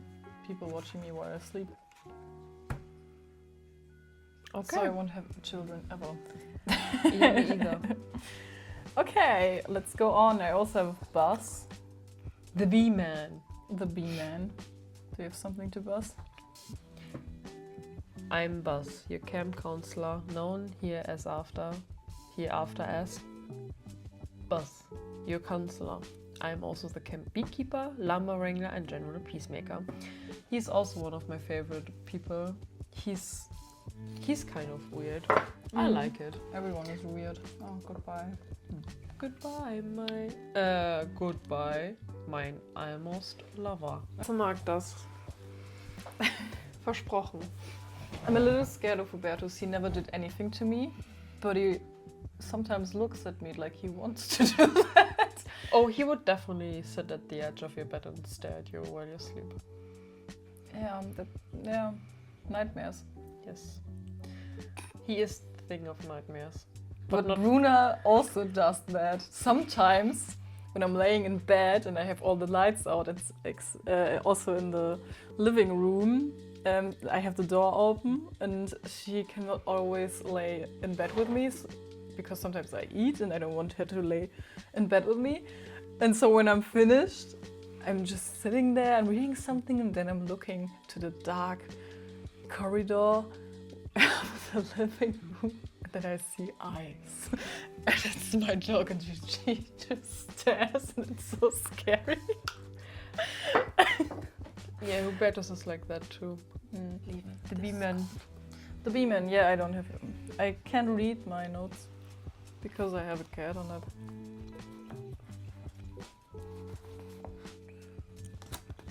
He's so unbothered.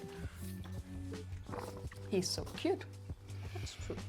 Then I have Flint. Yes. He has black hair, blue eyes, muscles of somebody who started lifting weights at an early age.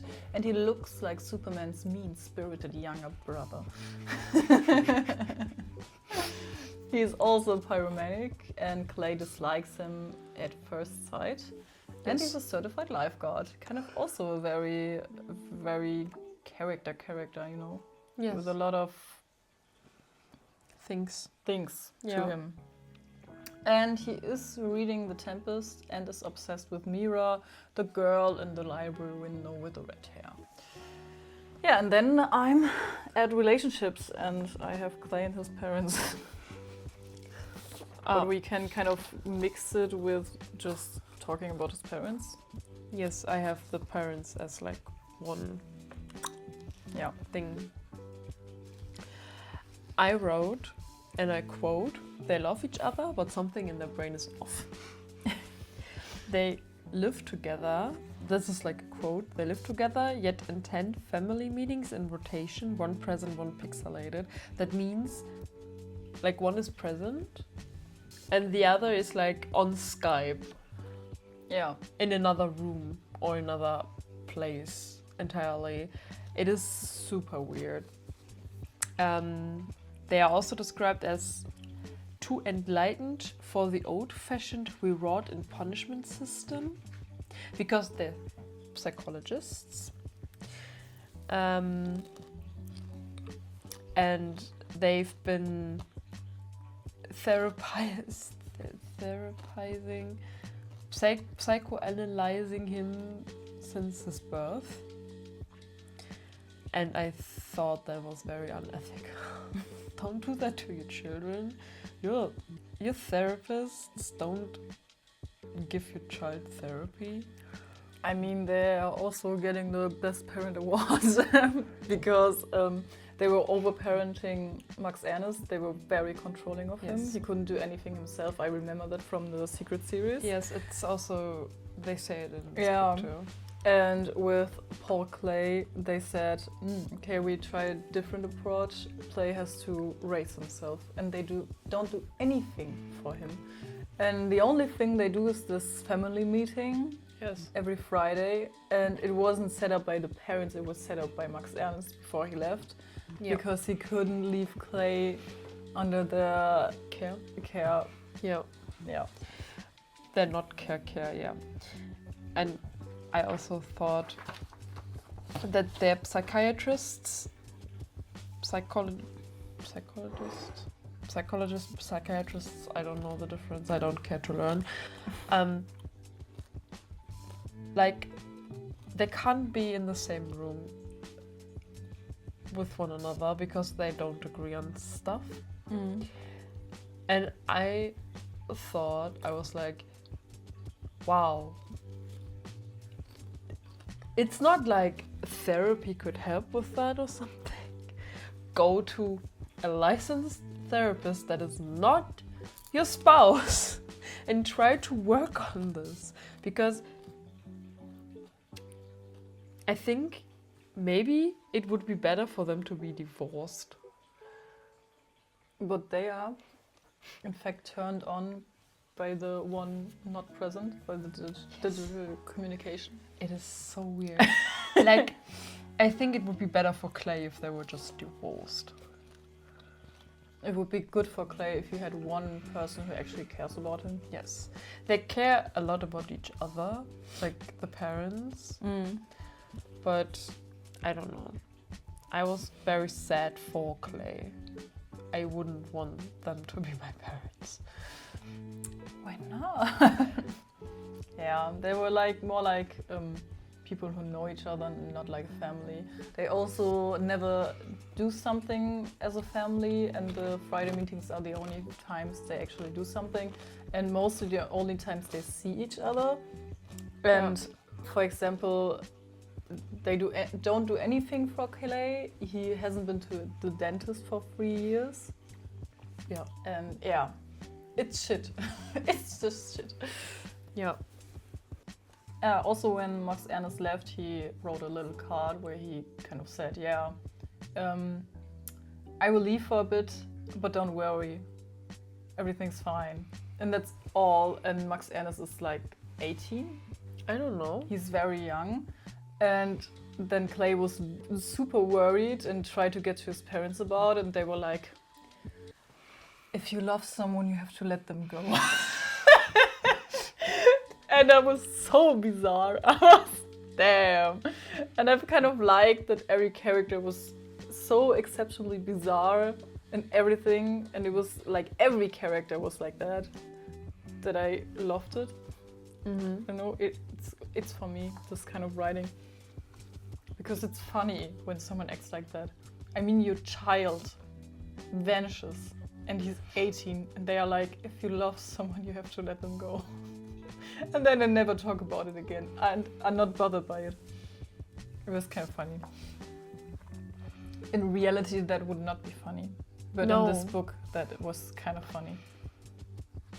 I was kind of reading it like a Monty Python film or like a parody, you know? Yeah. I had a different reading experience. A very sad one. No. Not a A sad very one. bad one. Not bad, not bad, no. It ties in. Yeah, whatever. Clay also kind of wants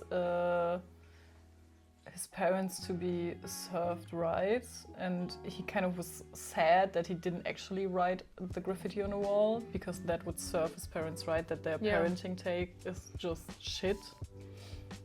And yeah, I stand with Clay by that. We stand with Clay. We stand with Clay.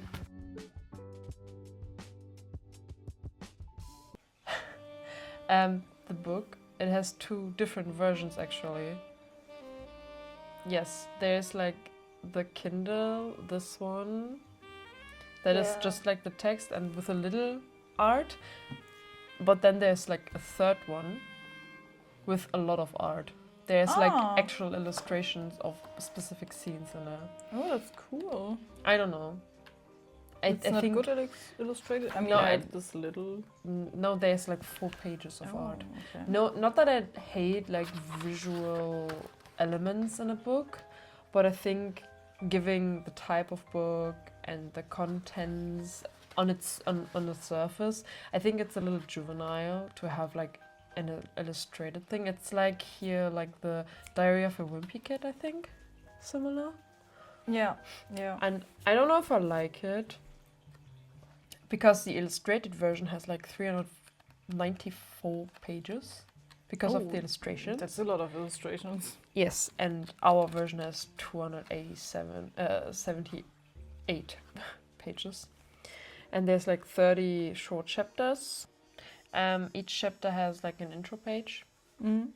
And each chapter also has like an actual title. I love that. That's fun. Then we have a narrator and we have the author. Those are very separate. They're separate. Narrator, author. And then there's the third entity, which is Clay. So they are this like 3 consciousnesses. And there's like the timeline is pretty linear, and it feels like reading the diary of someone, a journal. I thought that was very fun. We talked about the journal and everything about the journal before, so this is quite good, and it fits very nicely. Okay. And I did it in 2 minutes and 47 seconds. Damn. Okay, then I will start with language. Language. Language. I'm not a Englishman, I'm a woman. No, I'm a German girly, so I can't really say anything much to the language itself. Oh. That's on you. But I will say the things I noticed and I liked or disliked. So, but I'm not. Oh yeah, it's I'm not Movies very. Corner. Yeah, I'm not very into the language itself. Okay. I read a lot of English books, but just I started reading in English about a year ago, so I'm not very into the stylized language. So Okay. Yeah, I'm on the surface. I'm good at the language bits and the perspective and stuff because for myself I dislike reading first person because I find it very hard to put myself into the shoes of the narrator, and I like when it's like third person and then it's narrated to me, like the story about someone, and that is how I started to pick up on like little things that is what I usually do in Mori's Corner, where I talk about like the perspective and what I noticed. And here there's a lot to notice. I thought it was very masterfully crafted, like the whole work. And I did study English literature in university for a while, but I wasn't like too good at it. But there's a lot of that in there, and I did do very well in English AP classes during the Abitur, where we did do a lot of analysis, and I do like that aspect of our book club thing, and I really like it. It's just a little fun, and this time I learned something new. We do have an omniscient narrator, that's an all-knowing narrator, but the focus of this narrator is still our main character Clay. But during the book, we follow Clay's day-to-day life, like I said, like a journal, like a diary entry. But the narrator does do comment sometimes and drops like little knowledge bombs that Clay either doesn't know or something that does relate to the situation at hand.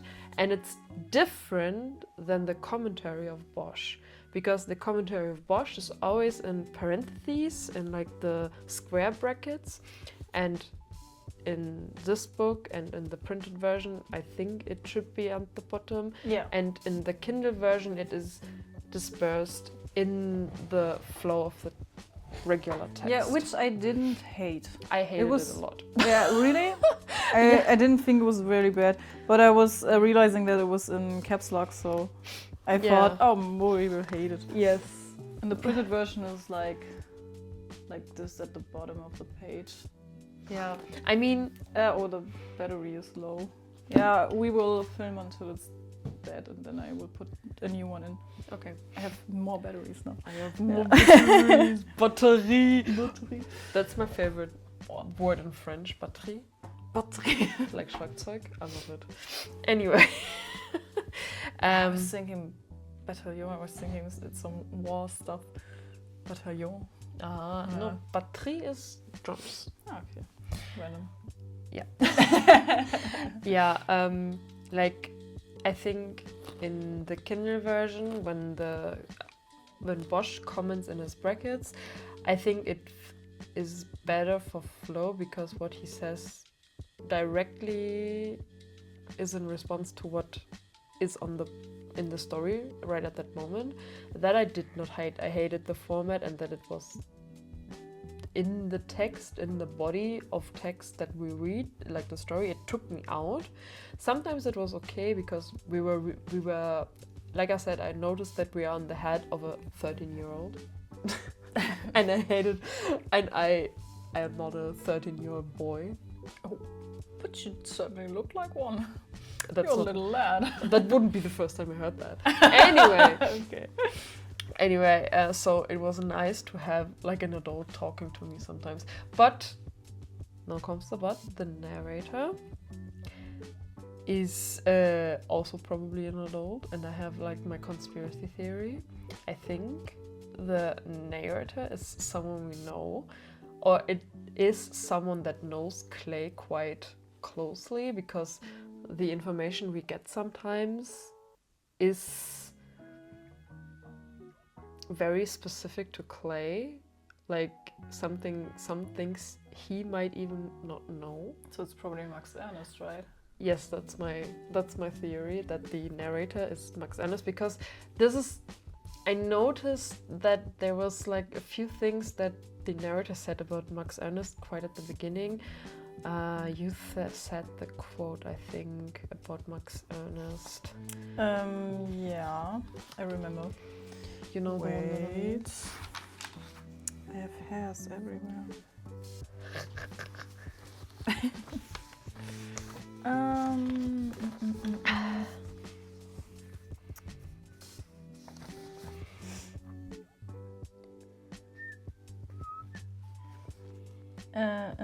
Max Ernest gave his younger brother as much attention as an overly cerebral, extremely smart and self-absorbed, very busy person like Max Ernest was capable of giving. Yes. Yeah, and I was also thinking, is that now Clay's or Bosch perspective? Yeah, And what and you're saying is it was logical. neither, because it probably is the narrator. And at the end, it says, where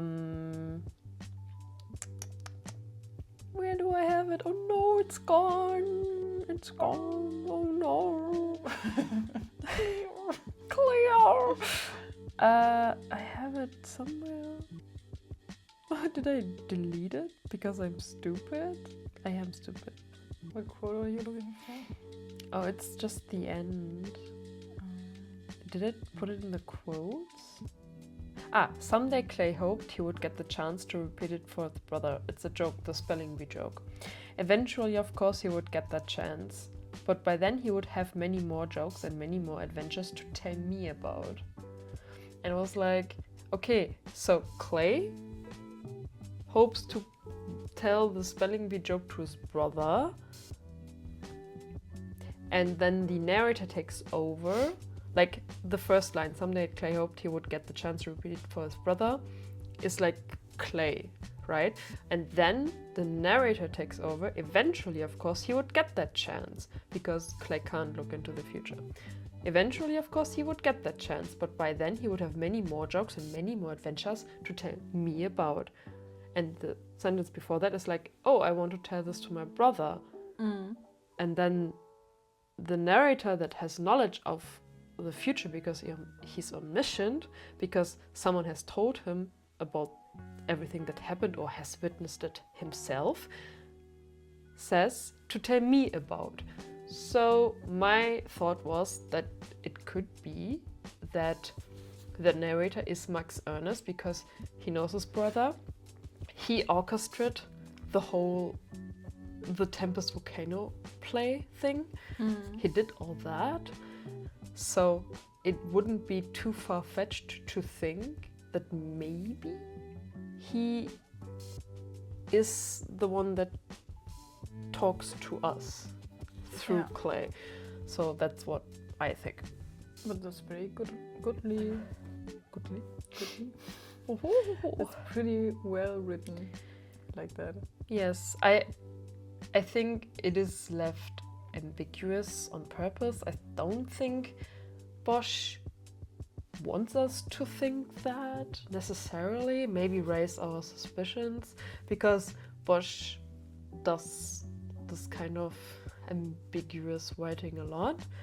So I think that's fine. I actually didn't think about that at all. I was thinking Bosch was narrating the story, and I was very confused because he was commenting on it in two perspectives, and I was thinking, okay, in one time he's in the story and in one time he's in the real world, kind of. But what you say makes much more sense. Yeah, but it could also be a close family friend or a close friend in general that is telling the story.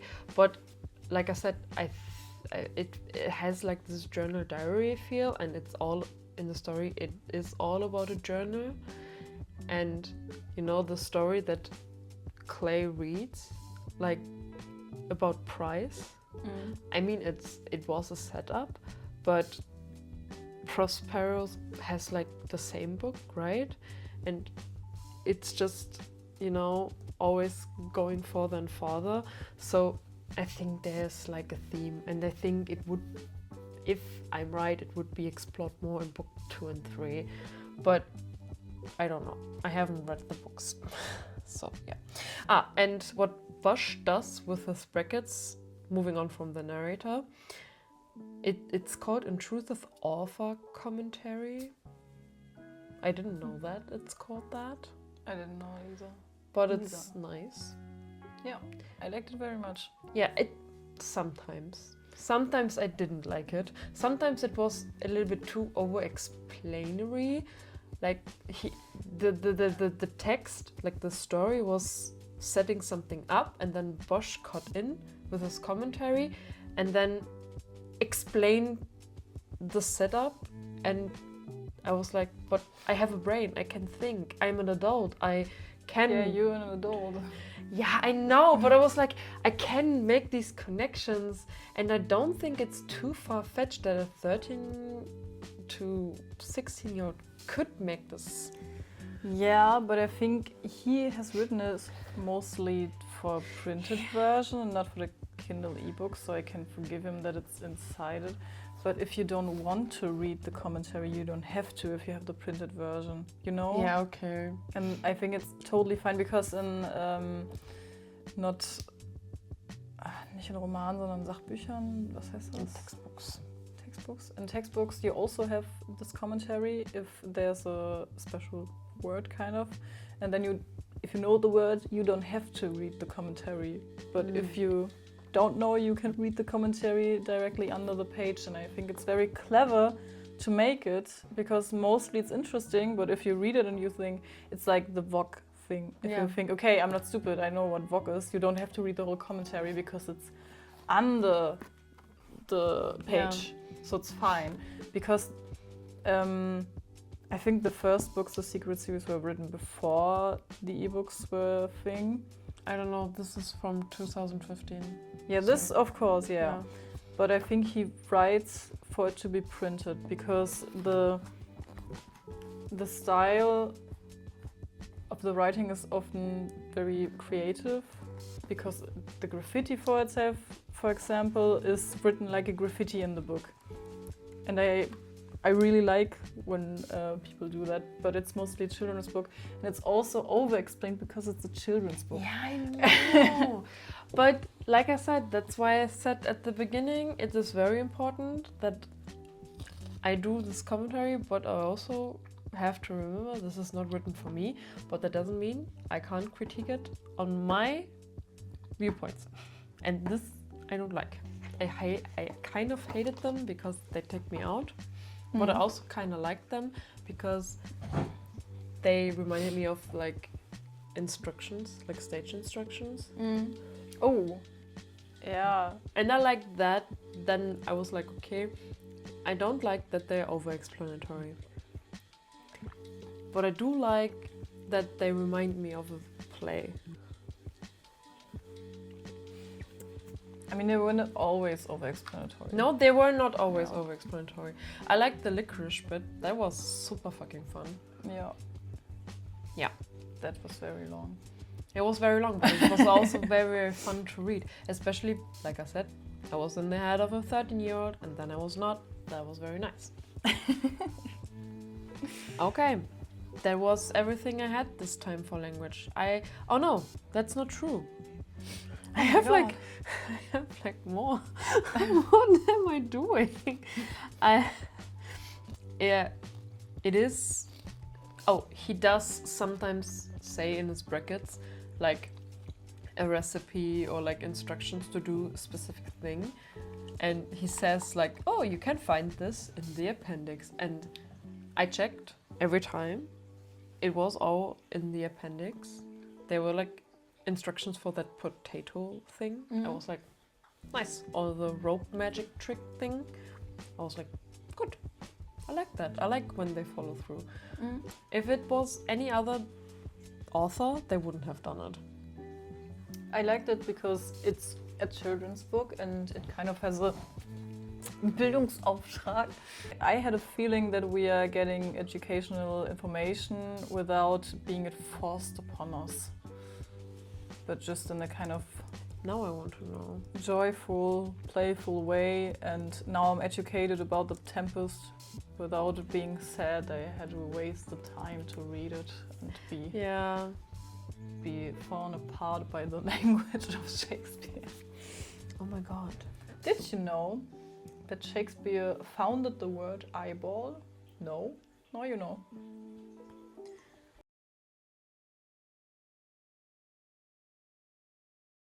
Oh, look at that. My Animal Crossing Oh my god. island planner. Oh my god. I didn't know that exists. It exists. Anyway. Yeah. It's nice. The educational bonus is auf jeden Fall nice. Ist definitely nice. I was thinking before we started this that we just talk in a very weird mix of German and English, because when I was writing this it was a very weird mix of English and German. It was not just Denglish, it was just whole sentences in English and then just a random German word or sentence, and it was horrible. It's very interesting that we have this problem or like situation, because in the book there's like bad words and their meaning and their power and the power of language, and we have look at us, we are like meta-analyzing this book. Yeah. I hope Bosch is proud of us. If you see this, Bosch, I hope you're proud of us. Because I know We really got the education from We this did. one. Yeah. I mean, I have a complicated relationship with The Tempest, like I said, but but not with you. no, Not yet. I mean, yeah, whatever. I think it was quite an easy read, Yeah. language-wise and flow-wise and structurally. Yeah, I think it was very nice. I liked it a lot.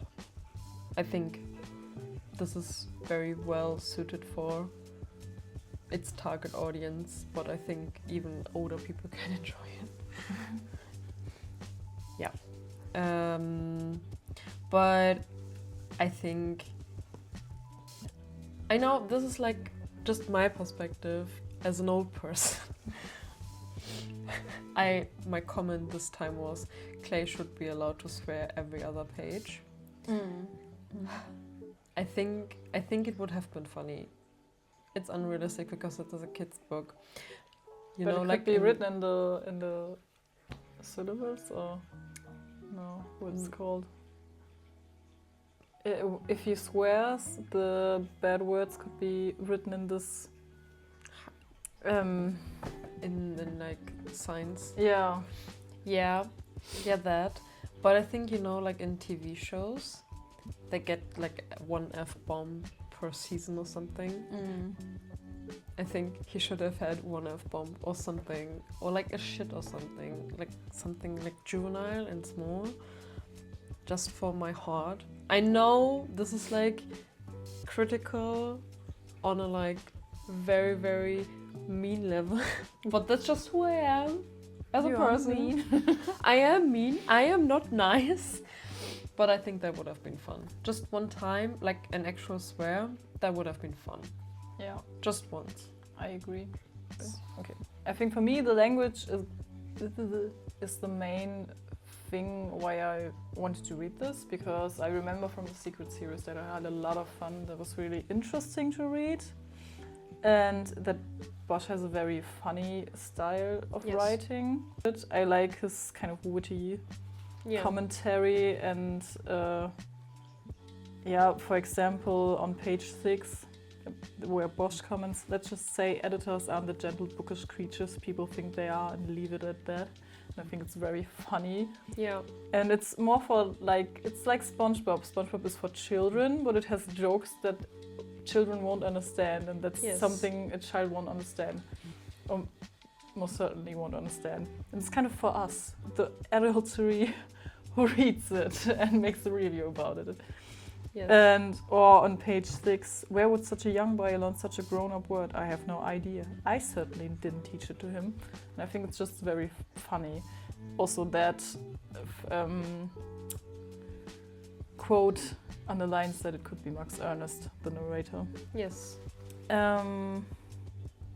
I also think the writing is kind of like a comedy show a little. Yeah, definitely. Yeah.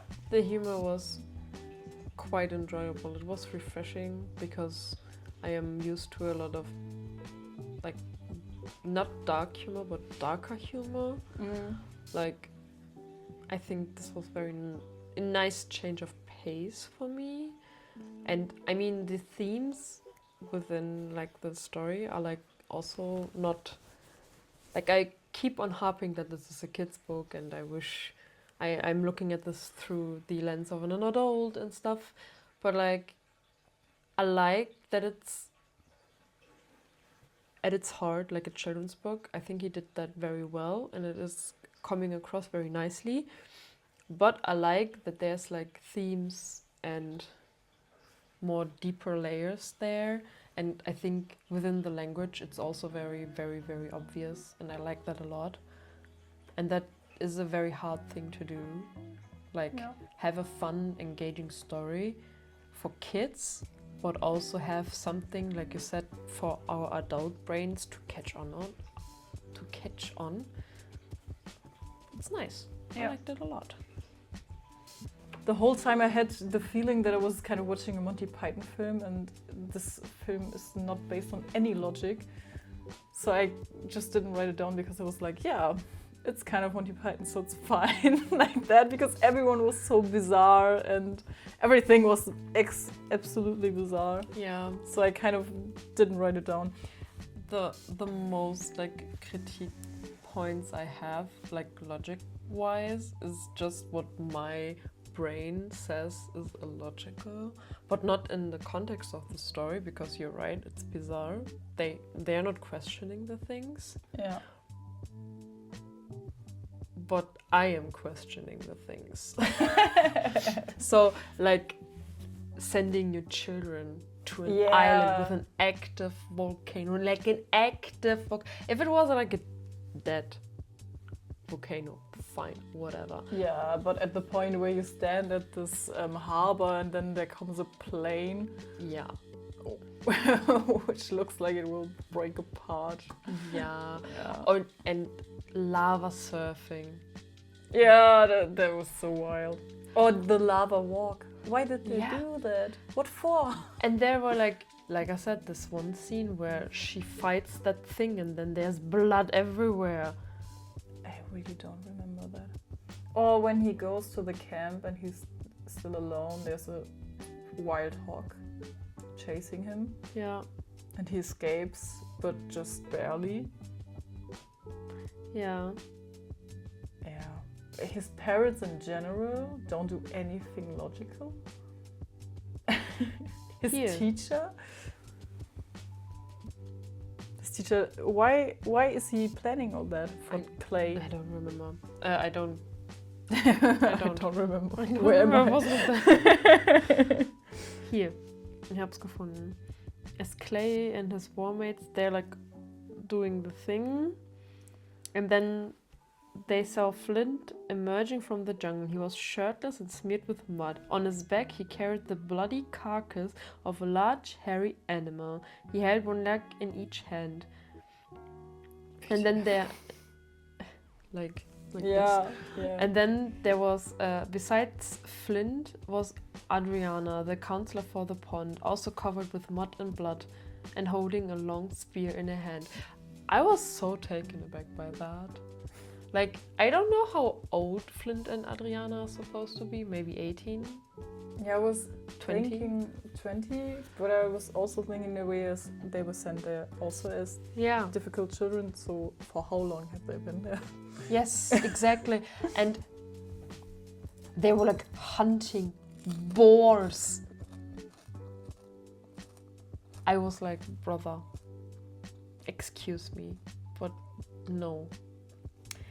Now that the Heizung is aus, it is harder to concentrate. It was like white noise. Yes, it was very very made it easier. Yes. My bachelor thesis was about kind of white noise and lo-fi influence on the brain when you're learning. Nice. Yeah. My brain on its own is too loud.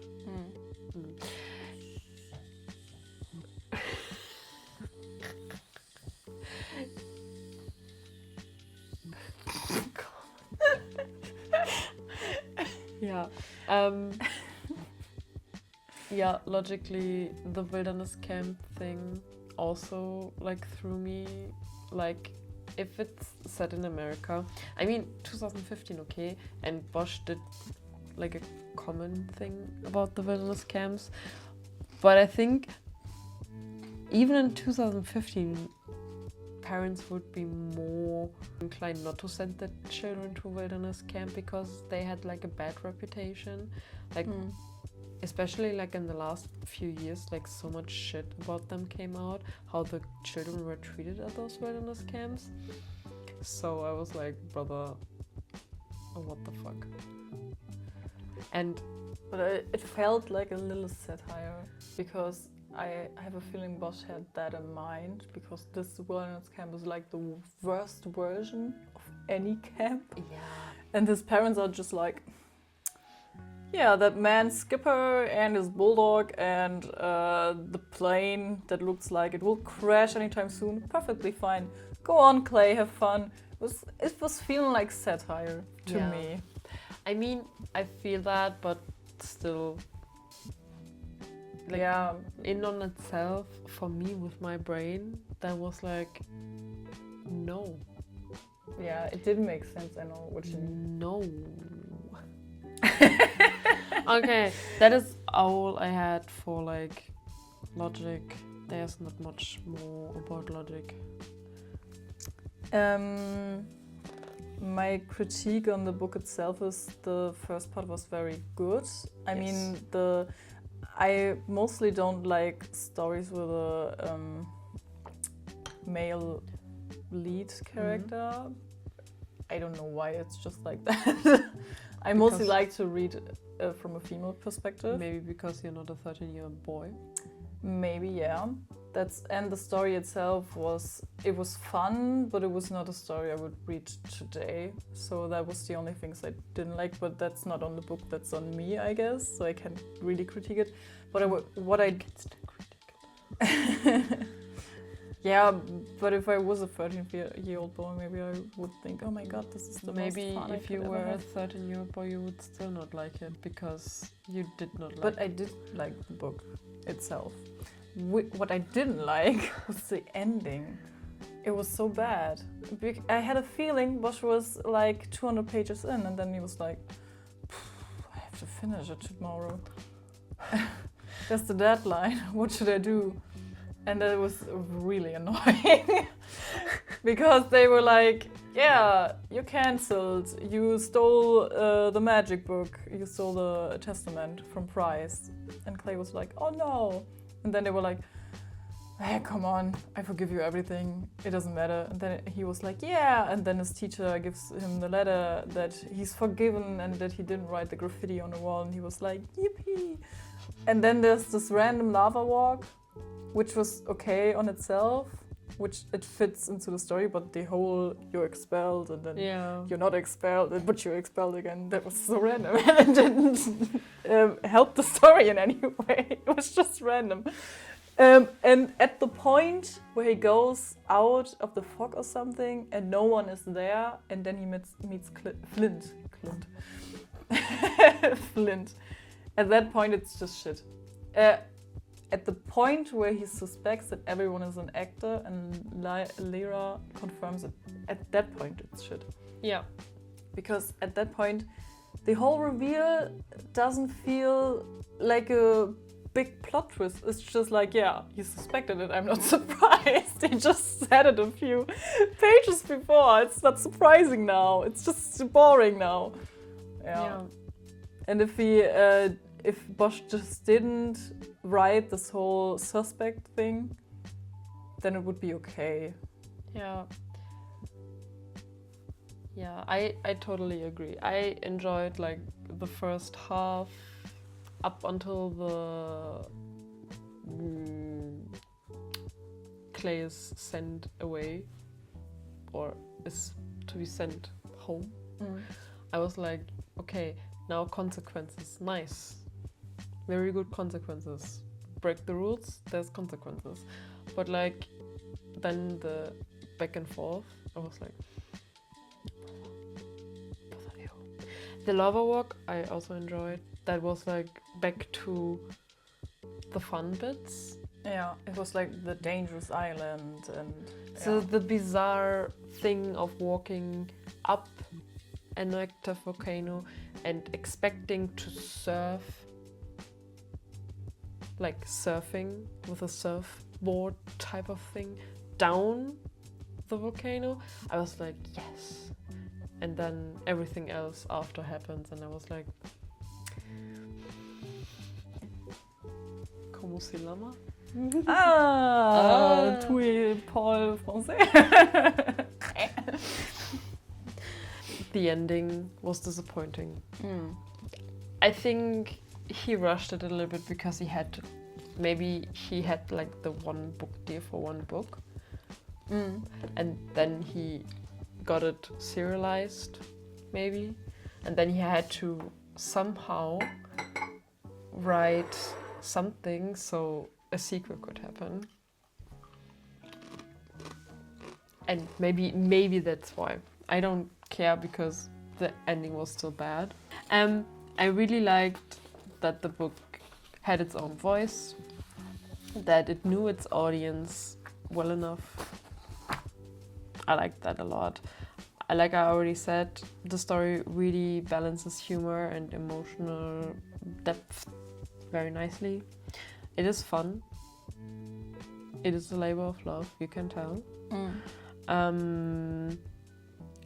Like I said, I liked the illustration, I liked the titles, and I said the titles work best in like middle grade, because imagine like a sexy book with chapter titles like Loose Screw or something. Title of your next sex video. I'm rewatching Brooklyn Nine-Nine. For my conclusion of this book, I liked it overall. It was not as bad as... Yeah. It was just a fun read. The language was very nice, the commentary was nice, I was drawn into the story very nicely.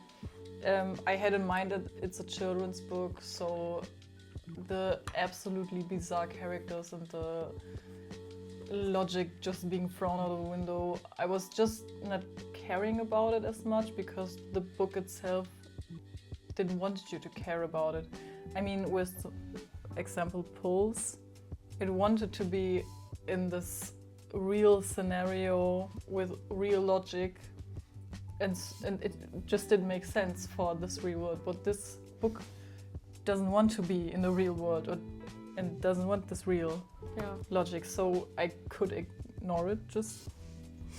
But the ending was very rushed and very bad, and I hated it, so I couldn't give it too much of points for that. So I have a 3 out of 5. Oh, I had a 3.5. Oh.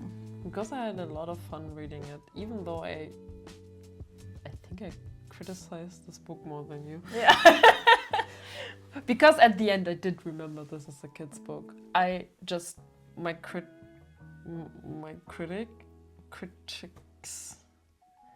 The things that I'm critiquing are just things that I usually would critique in other works, because I don't care if it's a children's book. If it doesn't meet my standards, it doesn't meet my standards. But a 3.5 is very strong for all ratings. Yes, but I liked it. So, but we can have the 3, it's fine. No, we can have the 3.5 because I would always recommend to read the Secret series. It was a fun read, it was good, but you have this language, but a better story and better main lead characters. Then I was saying that this could have been a 3.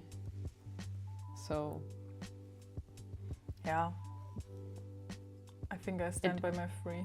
It is 5. A very solid 3. And I was like, okay, 3.5. I liked this book. It was quick and easy and fun to read. I loved that the narrator had their own personality. I liked that we weren't too much in Clay's tween brain. 13-year-olds suck. It was playful with layers. There were strange and twisted things. I liked that. Though the logic sometimes eluded me. I said that I did like the commentary of Bosch. I think it's a very fun edition, but sometimes it's too much. as an adult with a fully developed brain, I'm stupid sometimes, yeah, I can tell most of the things that Bosch comments on. So that is all. We had this discussion. And I like the most, I think, that Clay and his relationship with magic. I think that would have been an interesting conversation to have, because throughout the book he has like this love-hate relationship, and I quite like that because it is very pivotal to his character, and I enjoyed most about the book I enjoyed most about this book that while we were reading the book, I didn't know if magic was real. Yeah. And along with Clay, I was always like on the fence. Like, do I believe this is all just happening as it is without magic? Or is there like an actual real magical element here? Like, is the plot twist gonna be that there is magic, that there's actual tangible magic and not just tricks and nice words? I wish that was a little bit more explained toward the end. I think that would have maybe made the end a little bit better. Like, lessened the blow a little bit, maybe. But other than that, I can just agree with your points. And like I said, for me, maybe it could be a 3.5. But I am fine with a 3 on the scale of things. What I also liked is that the characters were all so bizarrely described, and they had very specific character traits, you know. Even if they weren't on screen as much, you always knew what they were like, and you could imagine them very precisely. For example, if we take it in comparison with Fourth Wing, which is 1,000 pages long, the main sidekick is, what's her name? Rebecca? No, that's oh, I author. know who you mean.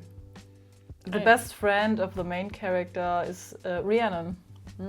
Rhiannon is very often in the scenes. She has a lot of screen time, but you can't remember her because she has nothing to her. And even if we only have 250 to 60 pages, all the characters have something, and you can imagine them having this thing. Like Lyra being very bubbly, very kind of over the top a little, and Yes. when she gets a little backlash, she's quiet and kind of ducks out. It's very real. I can really imagine the characters being like that, even if they are so bizarre, and I really enjoyed that. So bizarre. So bizarre. And I was thinking about a different thing, because there's a film which is called The Game with Michael Douglas, Yeah. and it's one of my favorite films. It's like this story, but better, to my opinion, and for adults. So if you enjoyed this book, watch The Game. It's very, very, very good. The beginning is a little slow, you have to get into it, but the ending is so worth watching it. It's so good. It's such a good film, and I can't even say anything because I will spoil it for you. I think it's on my watch list, like Yeah. actually, but I don't have time to watch movies. Watch At this the movie, moment. it's so good, really. But you can only watch it one time. After that, you know everything. It's not as good. Okay, lastly, I really want to highlight one of my absolute favorite quotes of the book. It's a bus quote. Lava is never just lava, it's molten rock, it's the blood of our planet. I like that a lot. I have another one. This the where he cries, or not cries. His words came in and out of focus over and over, taunting him with their message, an effect it seemed of tears welling in his eyes. Very profound writing for a children's book. But I also remember this quote that was really good. There were like a few of these where I was really taken aback for a moment because I was not expecting this from like an adventure coming of age story about a 13-year-old boy. I would really like to read an adult book from Bosch. I think he has one under his real name. Well, he doesn't have a real name. No, it's No. just Bosch. And I don't know what it's about, but I think I would like to read it because I think he could write very, very well in the adult genre. Yes. A quote I like, it's more like the funny ones. Page 58. Me, I've never been shipwrecked anywhere. Car wrecked, yes. Train wrecked, yes. Shipwrecked, no. Unless you count the time a cat wrecked that model sailing boat I was building out of matchsticks. Boy, was I mad about that. And that's also kind of a quote where I thought was heißt der Erzähler nochmal? Narrator. The narrator was also Bosch, because that one quote where he wrote it in the parentheses. The brackets. That's a horrible word to say, parentheses. Mm-hmm. He says that he has a cat, so I was kind of making the connection with that. But maybe Max Ernst has a cat now. I don't know. I don't know. But this is... This is parenthesis, and there he says at the end of it, the other thing is something different. I have a cat, and this is inside the page, okay. and not the parenthesis. I have another one, fun one. Tell me. On page 48. It won't matter what grade I'm in if I'm dead. And then I think it's the conversation with his parents. And yeah, I didn't understand. it won't matter what grade I'm in if I'm dead. Yeah. And then his parents say, don't be so dramatic. After they agreed to send him to an active volcanic island. I have to also say that I love this quote where his brother just vanished and they were like, if you love something, go. I had to laugh at that out loud. That was so bizarre. His parents So are something bizarre. else. So bizarre. I think that's my favorite word now. Just like also. Also. Well, what I also, that was a whole sentence. Mm-hmm. So, do we want to give them a 3.5 or a 3? No, I think I'm fine with the 3. Okay. Then I just need a pencil. I have many of those, but not here. That's sad. Understood. And then we can talk about Bridgerton. On video? No, we don't have to. We have to make an outro. An outro. Oh, true. Last time we didn't do it, right? I don't remember. I don't want to end the video just like, even though it would be funny. Just to have like the ending. Goodbye. We give it a 3. Bye. I think the bye is too much. We give it a 3. Dann hören wir damit auf. Oh. Ja. jetzt schon.